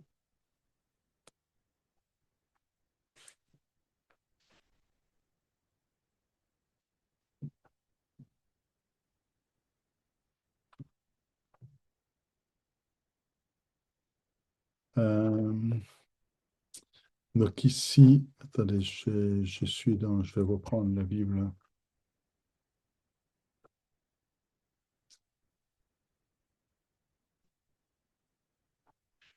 D'accord, c'est plutôt 52 ici. 17e année du roi Josaphat, roi de Juda. Non, je n'ai pas pris la bonne référence ici. Ah, je n'ai pas noté le bon texte. Mais bref, je vais faire une recherche, je mettrai ça plus tard. Je ne vous ai pas affiché le bon texte ici, mais c'est juste, il y a aussi une différence de date ici entre l'âge du roi, où il n'a pas le même âge quand il devient roi dans Chronique, et il n'a pas le même âge quand il devient roi dans le livre des rois. Donc là encore, c'est une petite erreur qui s'est glissée. Mais il faut vraiment aller les chercher, hein. Là, c'est vraiment aller chercher une épingle dans une botte de foin, parce que des erreurs, on n'en trouve pas à tous les coins de rue ici, mais il y a juste quelques petits rares cas que l'on va trouver comme ça dans le texte quand on prend le temps de fouiller.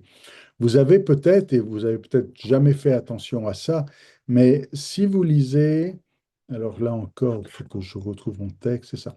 Si vous lisez Genèse 47, 31, vous savez, c'est l'histoire de la bénédiction ici, dans Genèse 47, 31, c'est ça que j'ai dit?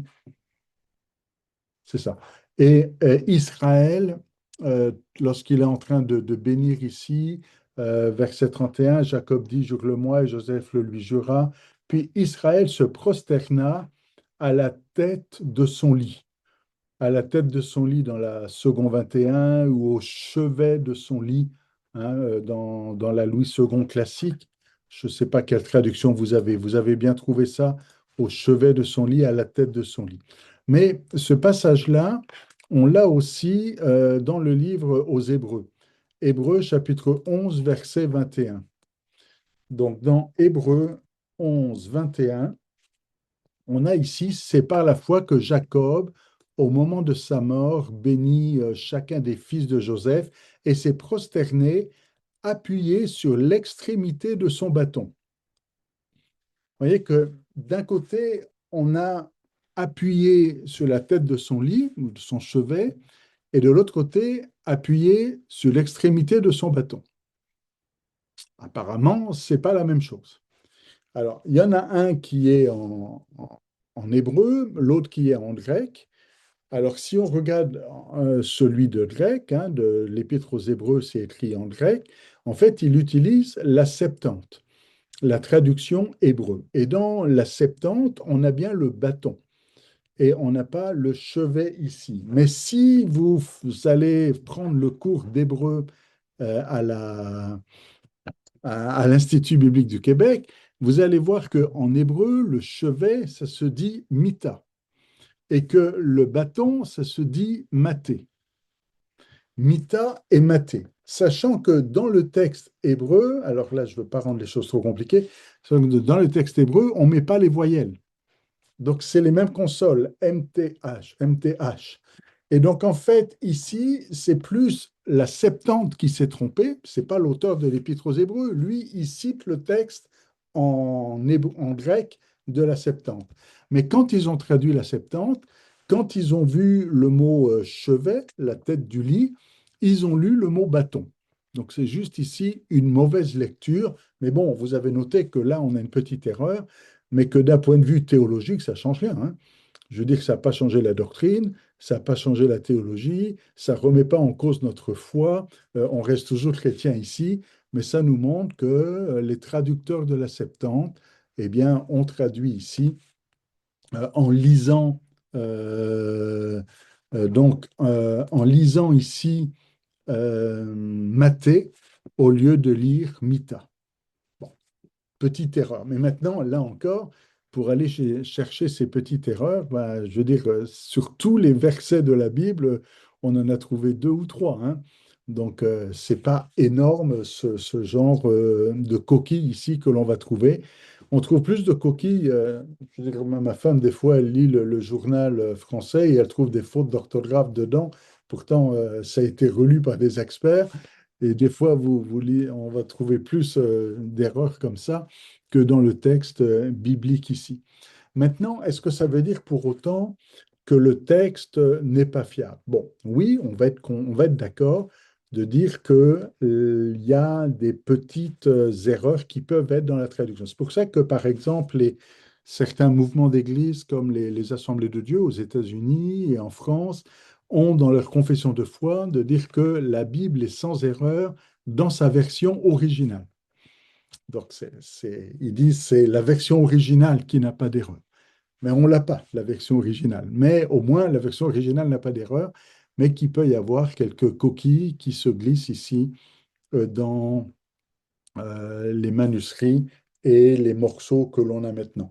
Mais ce qui est rassurant, c'est de voir que c'est quand même assez mineur et que ça ne change pas vraiment la théologie ici. Donc c'est fiable dans le sens où le message est fidèle, le message est fiable, le message ne change pas. Que ce soit 40 000 écuries ou 4 000 écuries, ça ne change pas grand-chose.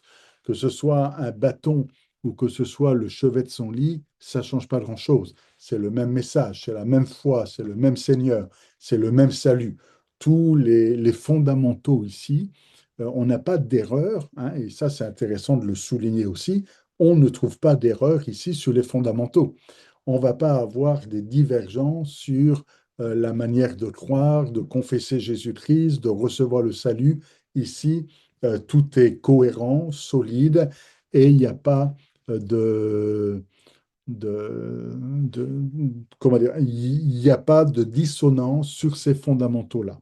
Maintenant, un autre argument concernant la fiabilité de la Bible, eh bien, pour ceux qui sont plus rationnels ici, c'est d'utiliser par exemple l'archéologie. L'archéologie moderne, eh bien, va confirmer et attester que ce que le texte dit est fiable. pendant des siècles, il y en a qui avaient affirmé que il y avait des histoires de la Bible qui étaient erronées, ou c'était juste des fables, ou ça n'avait pas existé. Même certains ont remis en cause l'existence du royaume davidique, hein, en disant peut-être que le roi David n'a jamais existé. Eh bien, on a découvert, il y a pas trop longtemps, la stèle de Tel Dan qui mentionne la Beth David, la maison de David. Ou alors encore, on a trouvé à Césarée, donc ça c'est en Israël, près de la mer, eh bien une pierre sur laquelle le nom de Pilate, hein, Pilate qui a jugé Jésus, eh bien, est inscrit. Donc, on a comme ça des morceaux d'archéologie, de pierres, de textes. On a des textes anciens, que ce soit Pline l'Ancien. Je faisais référence tout à l'heure à Flavius Joseph, un historien, qui vient comme valider et attester que ces choses ont existé. On a l'accomplissement des prophéties aussi, qui viennent donner de la fiabilité au texte biblique. Et il y a énormément de prophéties, hein, de l'Ancien Testament qui ont trouvé leur accomplissement. Alors, qui ont trouvé leur accomplissement dans le Nouveau Testament ou même dans l'histoire d'Israël. Par exemple, la prophétie, je vais juste rester sur celle-là comme exemple, la prophétie de Ézéchiel 26, où il est question de la destruction de Tyr. Le prophète Ézéchiel, il annonce que la ville de Tyr sera attaquée par les nations, que les murailles seront rasées et ses habitants dispersés. En fait, il dit des choses très claires. Tyr sera mise à nu et rasée. Il dit que les débris seront jetés dans la mer, Ézéchiel 26, 12, et que les marins et les marchands de toutes les nations vont pleurer la chute. Et ici, on va trouver l'accomplissement de cette prophétie qui avait été donnée à peu près en 586 avant Jésus-Christ. Eh bien, on va trouver une première accomplissement par une première destruction, si on peut dire ça comme ça, avec Nabuchodonosor, qui va venir détruire la ville, mais la ville était en deux morceaux. Il y avait la ville au bord du rivage et il y avait une petite île dans l'eau, mais Nabuchodonosor n'a pas pu aller dans l'eau. Lui, il a détruit la ville qui était sur le rivage, mais n'a pas pu atteindre l'île. Et c'est seulement quelques années plus tard, quand Alexandre le Grand va passer par là, en 332 avant Jésus-Christ, et là, on a les récits hein, d'Alexandre le Grand qui viennent attester de tout ça dans sa campagne contre l'Empire perse. Eh bien, lui va prendre possession de cette île et comment il va faire?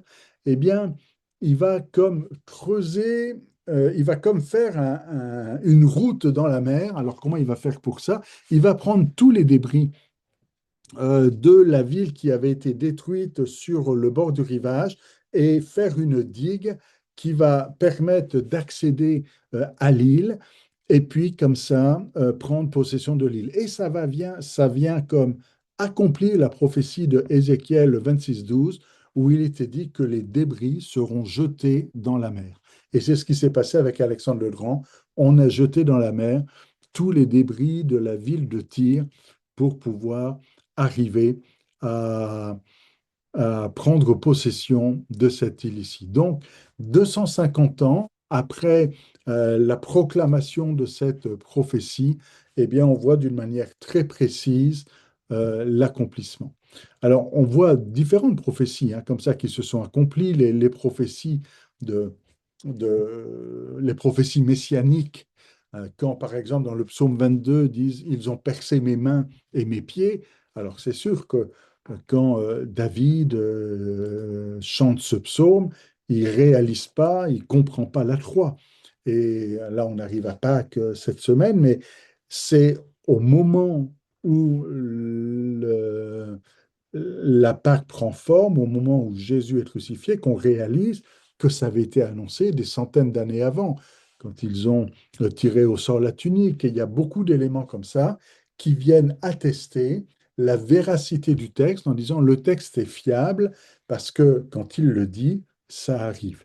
Et évidemment, ça nous donne de l'assurance pour dire que ce qui n'est pas encore accompli va s'accomplir parce que ce qui a été annoncé, c'est accompli, et ce qui a été annoncé encore et qui n'est pas accompli va certainement s'accomplir. Et il y a beaucoup d'éléments comme ça historiques qui viennent attester l'authenticité des prophéties. Par exemple, le retour d'Israël, hein, la reconstruction de la nation d'Israël et bien d'autres prophéties ainsi. Mais je n'ai pas le temps de développer tout ça.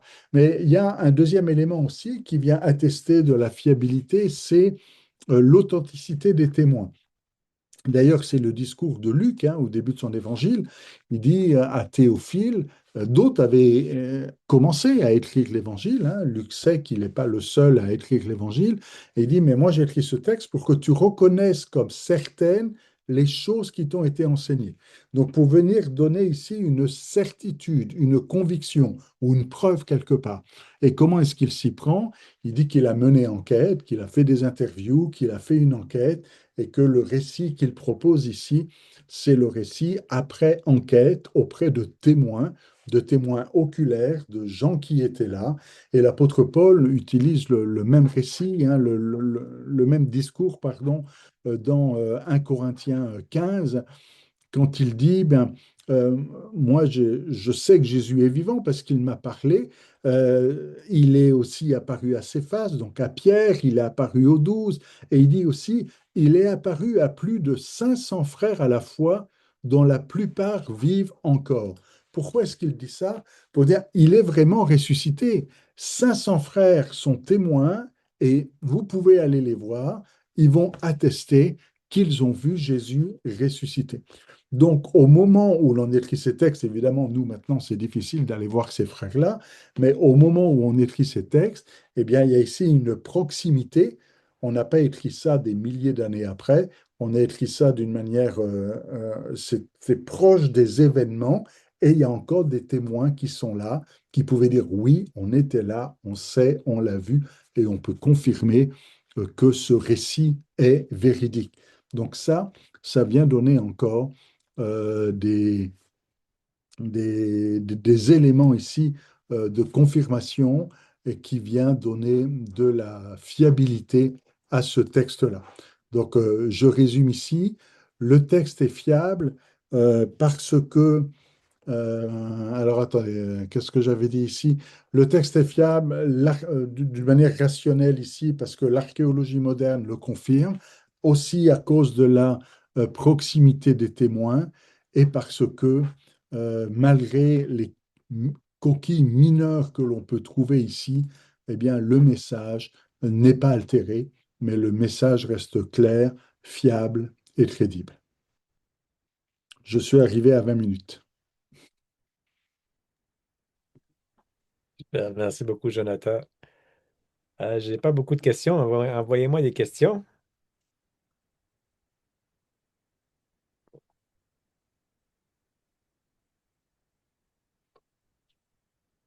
On va attendre peut-être une minute.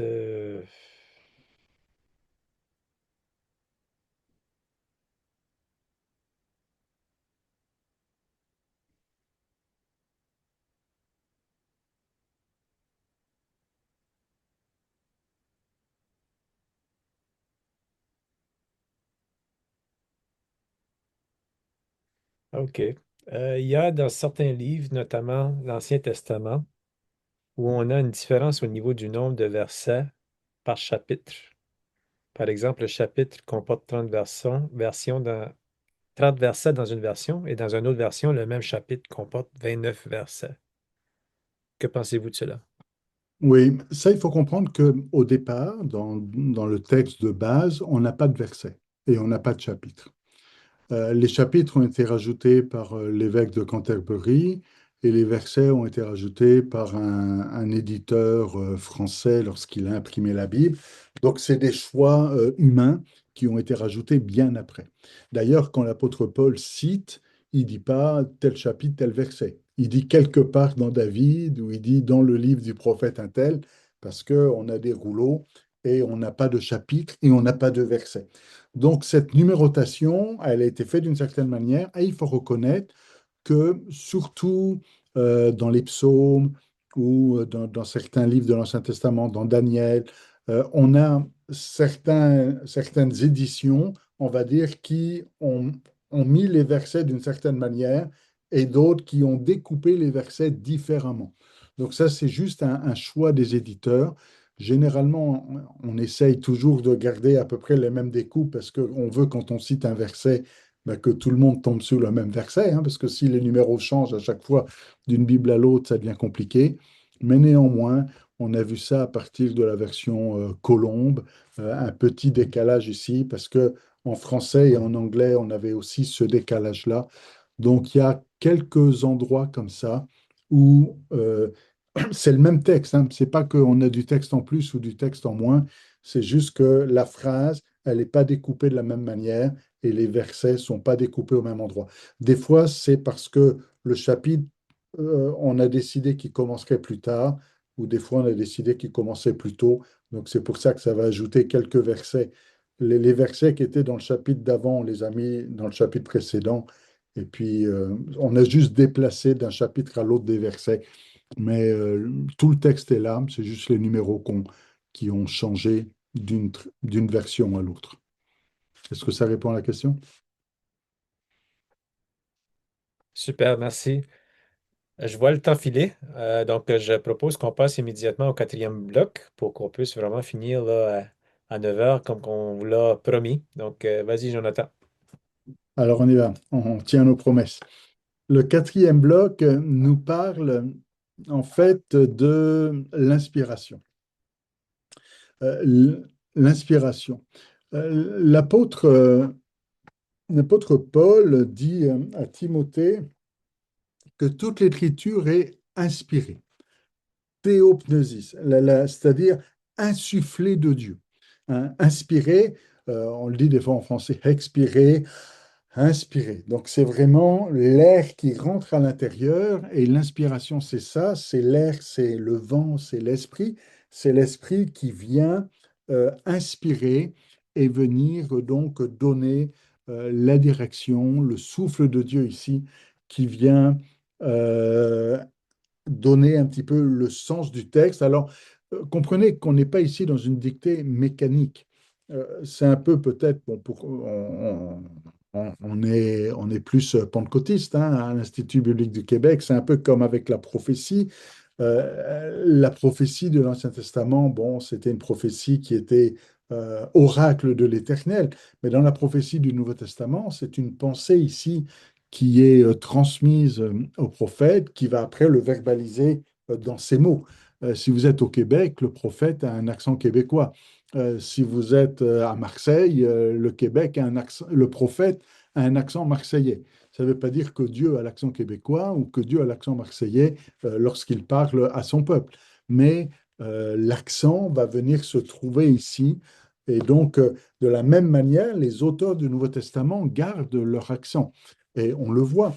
Luc, par exemple, est un médecin qui va rédiger d'une manière très cultivée, avec du vocabulaire. L'apôtre Paul aussi est très instruit. Il y a une rhétorique gréco-romaine derrière. Jean, par exemple, lui, il a un grec qui est un peu catastrophique. Hein. Des fois, il va nous faire des fautes et il va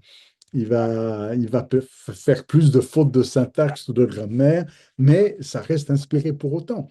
Donc, c'est pas parce qu'il y a une, comment dire, que la nature humaine est respectée ici, mais l'esprit vient transmettre le message et le messager transmet ce message. Donc, ce n'est pas une dictée mécanique ici où l'homme comme perd sa conscience et puis qu'il sait plus ce qu'il fait là, puis il réécrit d'une manière mécanique, mais il y a plutôt une coopération harmonieuse, si on peut dire ainsi, où le Saint-Esprit vient aider l'auteur afin qu'il rédige ici le message dans la bonne direction. Donc il y a une unité de pensée qui est confirmée ici qui est confirmée ici par l'inspiration, par l'esprit, le souffle ici qui vient garder une cohérence dans tout ce texte ici. Alors, l'apôtre Paul dit toute écriture est inspirée de Dieu. Alors, Ce verset-là, on l'utilise beaucoup pour faire référence à la Bible en disant toute écriture est inspirée de Dieu, utile pour enseigner, pour convaincre, pour corriger, pour instruire dans la justice. On est dans 2 Timothée 3,16 ici, mais comprenez que quand l'apôtre Paul dit ça, il n'est pas en train de dire Timothée, ce que je suis en train de t'écrire est inspiré de Dieu, même si après, par extension, ben, quand on dit toute écriture, ça va être le Nouveau Testament, mais quand Paul écrit, il fait référence à l'Ancien Testament et il dit toute écriture, l'écriture à son époque, c'est l'Ancien Testament et par extension aussi, c'est devenu pour nous aussi le Nouveau Testament. Et c'est une position de foi. Et là, il faut être honnête, hein, parce que quelque part, on est comme dans une référence circulaire quand on dit la Bible est inspirée parce qu'elle dit qu'elle est inspirée, ou la Bible est fiable parce qu'elle dit qu'elle est fiable, hein, ou la Bible est vraie parce qu'elle dit qu'elle est vraie. Si vous dites ça à quelqu'un qui n'est pas chrétien, qui n'est pas croyant, il dit, mais ça ne marche pas votre affaire. Vous dites que la Bible est vraie parce que la Bible dit qu'elle est vraie. Ta parole est la vérité. Oui, c'est ce que dit hein, Jésus dans Jean 19. La Bible est vraie parce qu'elle dit qu'elle est vraie. La Bible est la vérité parce qu'elle dit qu'elle est la vérité. Mais ça prend avant tout une position de foi. Et c'est ça qui fait la différence, particulièrement dans un contexte universitaire, hein, puisque à l'Institut biblique du Québec, on fait des études en partenariat avec l'Université Laval. Dans un contexte universitaire, si vous venez en disant, ben, la Bible, c'est la parole de Dieu, parce que c'est Dieu qui a donné sa parole, qui est descendue du ciel, eh bien, certains milieux académiques vont dire, mais là, ça marche pas, ça, c'est pas scientifique comme raisonnement, il faut un peu plus d'esprit critique. Mais maintenant, si vous arrivez avec une autre présentation en disant, je prends pour acquis, je prends une position de foi et je me place dans une posture de foi, une posture de croyant, où je parle de l'axiome que la parole est une parole fiable, est une parole divine, où c'est Dieu qui parle, ça va être respecté et ça va être respectable. Et même dans un milieu académique, on va accepter ce genre de discours, alors qu'on n'acceptera pas celui qui va être un petit peu fondamentaliste et qui dit la Bible est vraie parce qu'elle dit qu'elle est vraie. Non, c'est pas la Bible est vraie parce qu'elle dit qu'elle est vraie, même si on est d'accord peut-être entre nous, on va dire, ben oui, bon, on croit que c'est vrai comme ça, mais c'est plutôt la Bible est vraie parce que je crois qu'elle est vraie. Parce que c'est ma posture de foi, c'est ma position de foi. Et à partir du moment où on fait cette lecture-là, c'est un petit peu comme le mode de lecture. Je ne lis pas la Bible comme n'importe quel livre. Vous savez, il y a des gens qui étudient la Bible à l'université et qui n'ont pas la révélation et qui lisent, comme dit l'apôtre Paul, une lettre morte et que ils ont encore un voile sur leurs yeux parce que cette révélation, elle est en Christ. Et il faut que cette lettre devienne une lettre vivante. Alors, on peut étudier la Bible sans avoir de révélation. J'aime bien utiliser le psaume 119 pour cela, avec cette fameuse déclaration, ta parole est une lampe à mes pieds, une lumière sur mon sentier. Dans le contexte du psaume 119, la lampe, c'est pas une flashlight, hein, c'est une lampe à huile. Alors, il y en a qui ont la lampe, mais ils n'ont pas l'huile. Alors, si vous avez une lampe à vos pieds, mais qu'il n'y a pas d'huile dans la lampe ne va pas éclairer grand-chose. Mais quand il y a l'huile, et l'huile évidemment représente le Saint-Esprit, bien souvent dans les Écritures, et quand vous avez l'huile dans la lampe, alors là, elle éclaire, et ça devient une lumière. Pas seulement une lampe à nos pieds, mais il faut que ce soit plus qu'une lampe, il faut que ce soit une lumière. Pour certains, la Bible, c'est juste une lampe, mais une lampe qui n'éclaire pas. Mais la Bible doit être une lumière, et pour qu'elle soit une lumière, eh bien, il y a besoin du Saint-Esprit. Et ça, c'est une posture de foi. Et c'est une posture croyante qui consiste à dire, je crois que le Saint-Esprit était là pour inspirer chaque auteur des livres de l'Ancien Testament et du Nouveau Testament. Et comme l'Esprit est celui qui a facilité, qui a inspiré la rédaction de ce texte, qui de mieux placé que l'Esprit pour nous aider à comprendre ce texte et pour amener une révélation à ce texte. D'ailleurs, c'est ce que promet Jésus hein, dans l'évangile de Jean. Il prendra de ce qui est à moi et vous le révélera. Et quelque part ici, Jésus qui est le Logos, hein, qui est la parole dans l'évangile de Jean hein, au chapitre premier, qui de mieux placé que l'Esprit pour amener cette révélation. Donc ça prend une position de foi, de dire je crois que la Bible est la vérité, je crois que c'est la parole de Dieu, c'est ma posture, c'est ma foi, et à partir de cette posture-là, j'en fais la lecture. Mais si vous essayez de lire la Bible pour démontrer que c'est la vérité, ça c'est plus compliqué. Vous allez démontrer que des prophéties se sont accomplies, vous allez démontrer qu'il y a des déclarations qui sont justes et vraies, mais de là à dire que toute la Bible est la vérité, il y en a qui vont arriver à ce genre de déclaration qui est dangereuse, et je le souligne, qui consiste à dire il y a la vérité dans la Bible, ou il y a la parole de Dieu dans la Bible. Il y a une différence entre dire la parole de Dieu se trouve dans la Bible et de dire la Bible est la parole de Dieu. Parce que quand vous dites que la Bible contient la parole de Dieu, ça veut dire que tout ce qui est dans la Bible n'est pas la parole de Dieu. Que certaines choses sont parole de Dieu et que d'autres sont parole d'homme.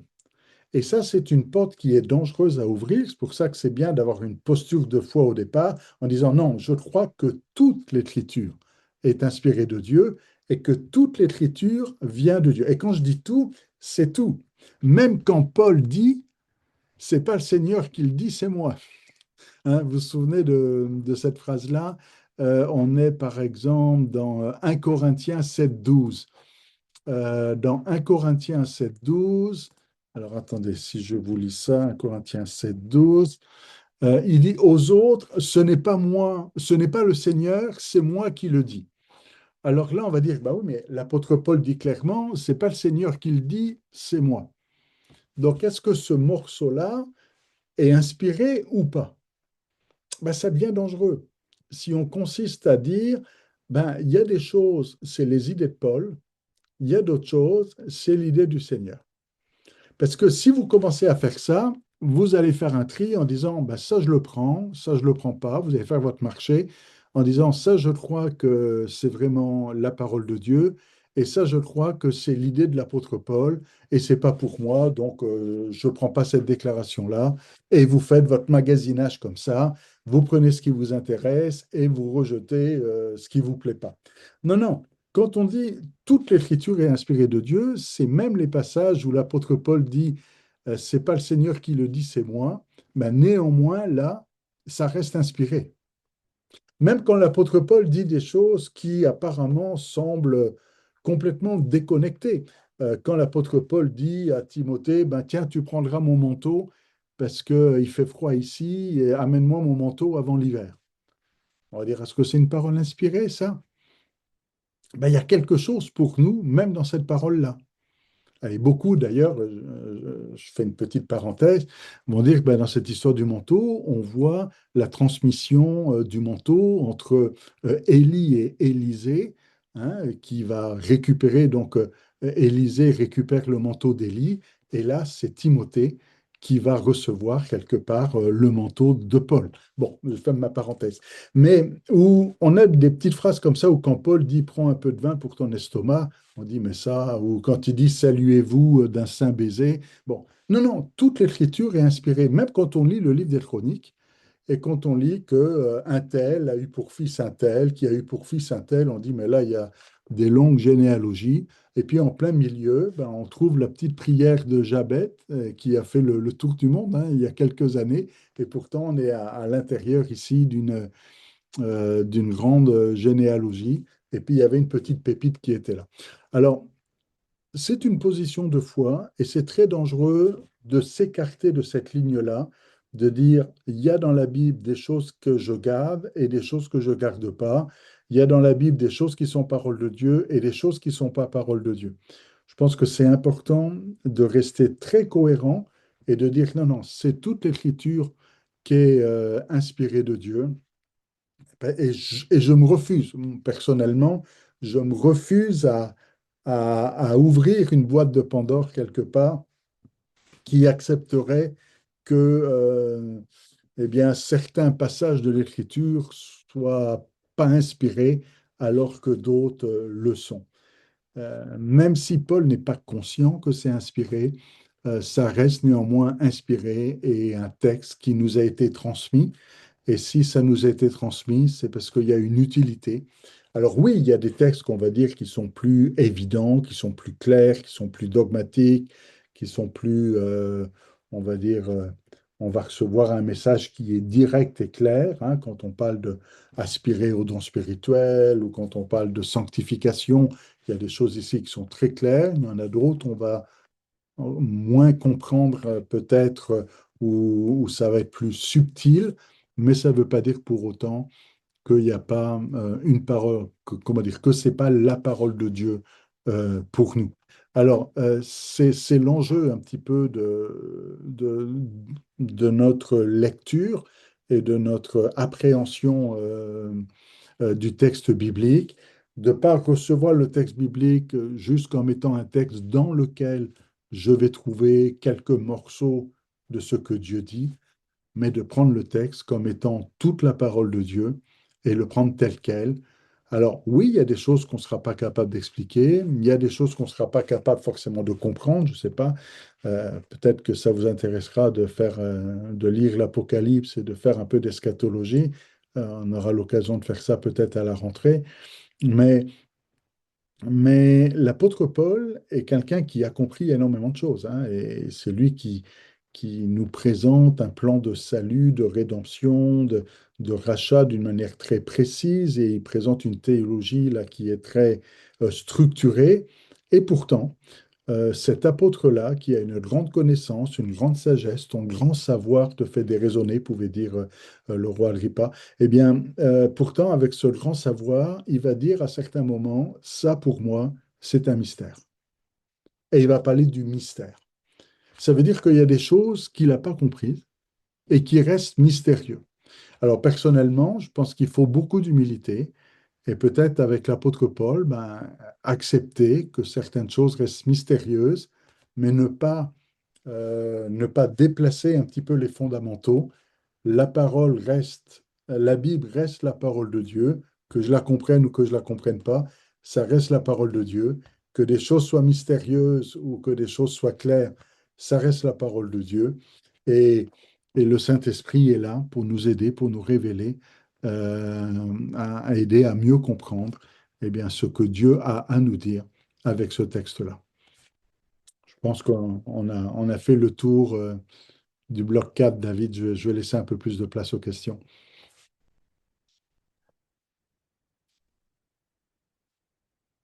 Tu es muté là, on t'entend pas.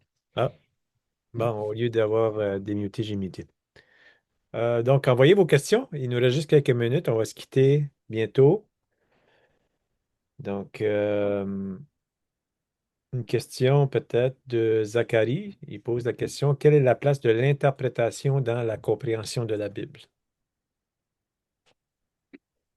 Bah, à un moment donné, Jésus, vous savez, il y a un spécialiste de la loi, donc quelqu'un qui connaît bien le texte biblique, qui pose une question à Jésus, hein, que dois-je faire pour avoir la vie éternelle? Et Jésus lui répond avec une question intéressante en disant, qu'est-il écrit? Que lis-tu? Alors ça, c'est intéressant de lire ça dans différentes traductions, parce qu'il y a certaines traductions qui vont dire, qu'est-il écrit? Comment tu l'interprètes? Que lis-tu? C'est comment tu le lis, comment tu l'interprètes. Et là, Jésus nous pose deux questions, et ces deux questions fondamentales. La première, c'est qu'est-ce qui est écrit? Et la deuxième, c'est comment tu l'interprètes. Comment tu l'interprètes, ça veut dire littéralement comment tu le comprends. Parce que on peut savoir ce qui est écrit, mais il faut le comprendre. Et interpréter, c'est comprendre. Interpréter, c'est donner du sens. Parce qu'on peut avoir une phrase, on peut avoir une phrase et on la connaît, on peut la citer, mais concrètement, ça veut dire quoi? Et il faut comprendre le sens de cette phrase et interpréter, c'est ça. Interpréter, c'est comprendre les Écritures, c'est donner du sens à ce texte-là. Alors, Évidemment, il y a des textes qui sont faciles à interpréter, hein. Crois au Seigneur Jésus et tu seras sauvé.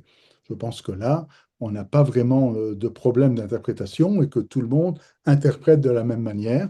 Dans d'autres cas, l'interprétation peut être plus problématique. Certains vont interpréter d'une manière, d'autres vont interpréter d'une autre manière, et il peut y avoir différentes interprétations sur certaines déclarations ou certaines phrases.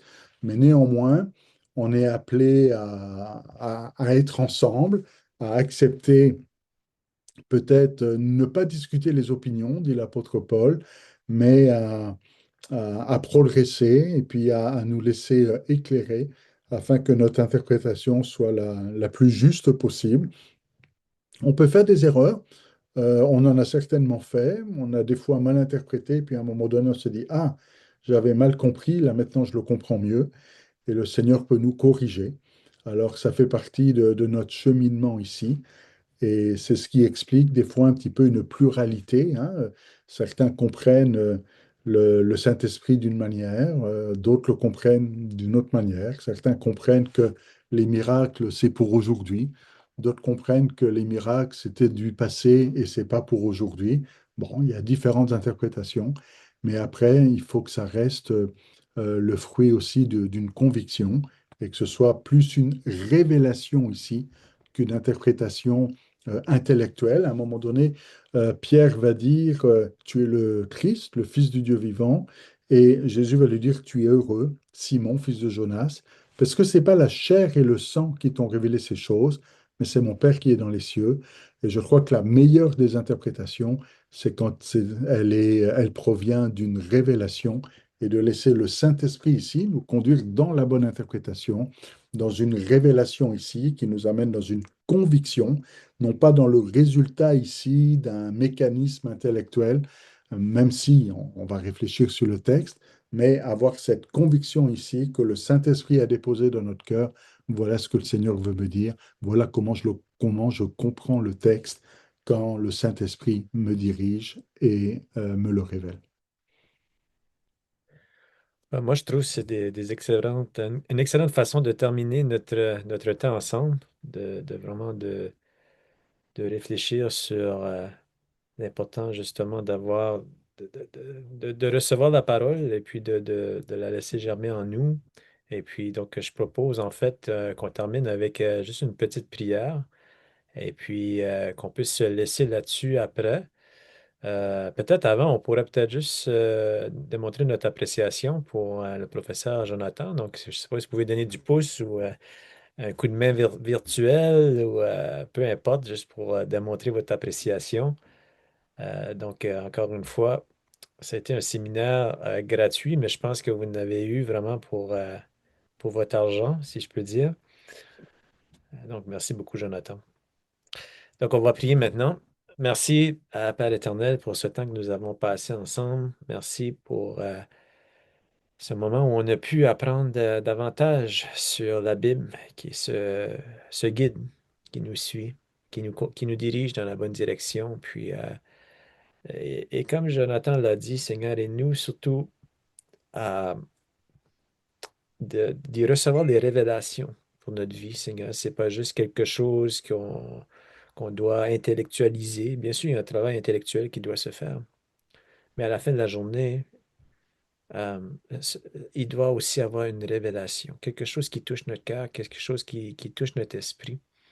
Alors, je te prie que ce livre puisse réellement devenir parole de vie pour nous dans notre vie et nous faire grandir en toi. Donc, c'est vraiment dans ton nom que j'ai prié ces choses. Amen. Donc, merci beaucoup tout le monde d'avoir été là. Je vous invite de visiter notre site web de temps en temps, ibq.ca. À chaque 3 ou 4 mois, on a un séminaire comme ça gratuit. Donc, vous allez sur notre page d'accueil, vous allez en bas de la page d'accueil, il y a toujours des annonces. Et lorsqu'il y a des nouveaux mini-cours comme ça qui prennent place, on met toujours une annonce là et vous pouvez vous inscrire. Donc, merci beaucoup. Encore une fois, s'il y a des gens, vous avez des questions sur l'IBQ ou si vous avez des questions même par rapport à l'enseignement aujourd'hui, vous auriez aimé poser une question au professeur Jonathan, vous pouvez rester. Et puis, je vais démuter les microphones et comme ça, vous pourrez parler. OK? Mais on laisse 1 minute d'abord aux gens qui veulent partir de partir. Merci d'avoir été là, tout le monde. Bonne semaine.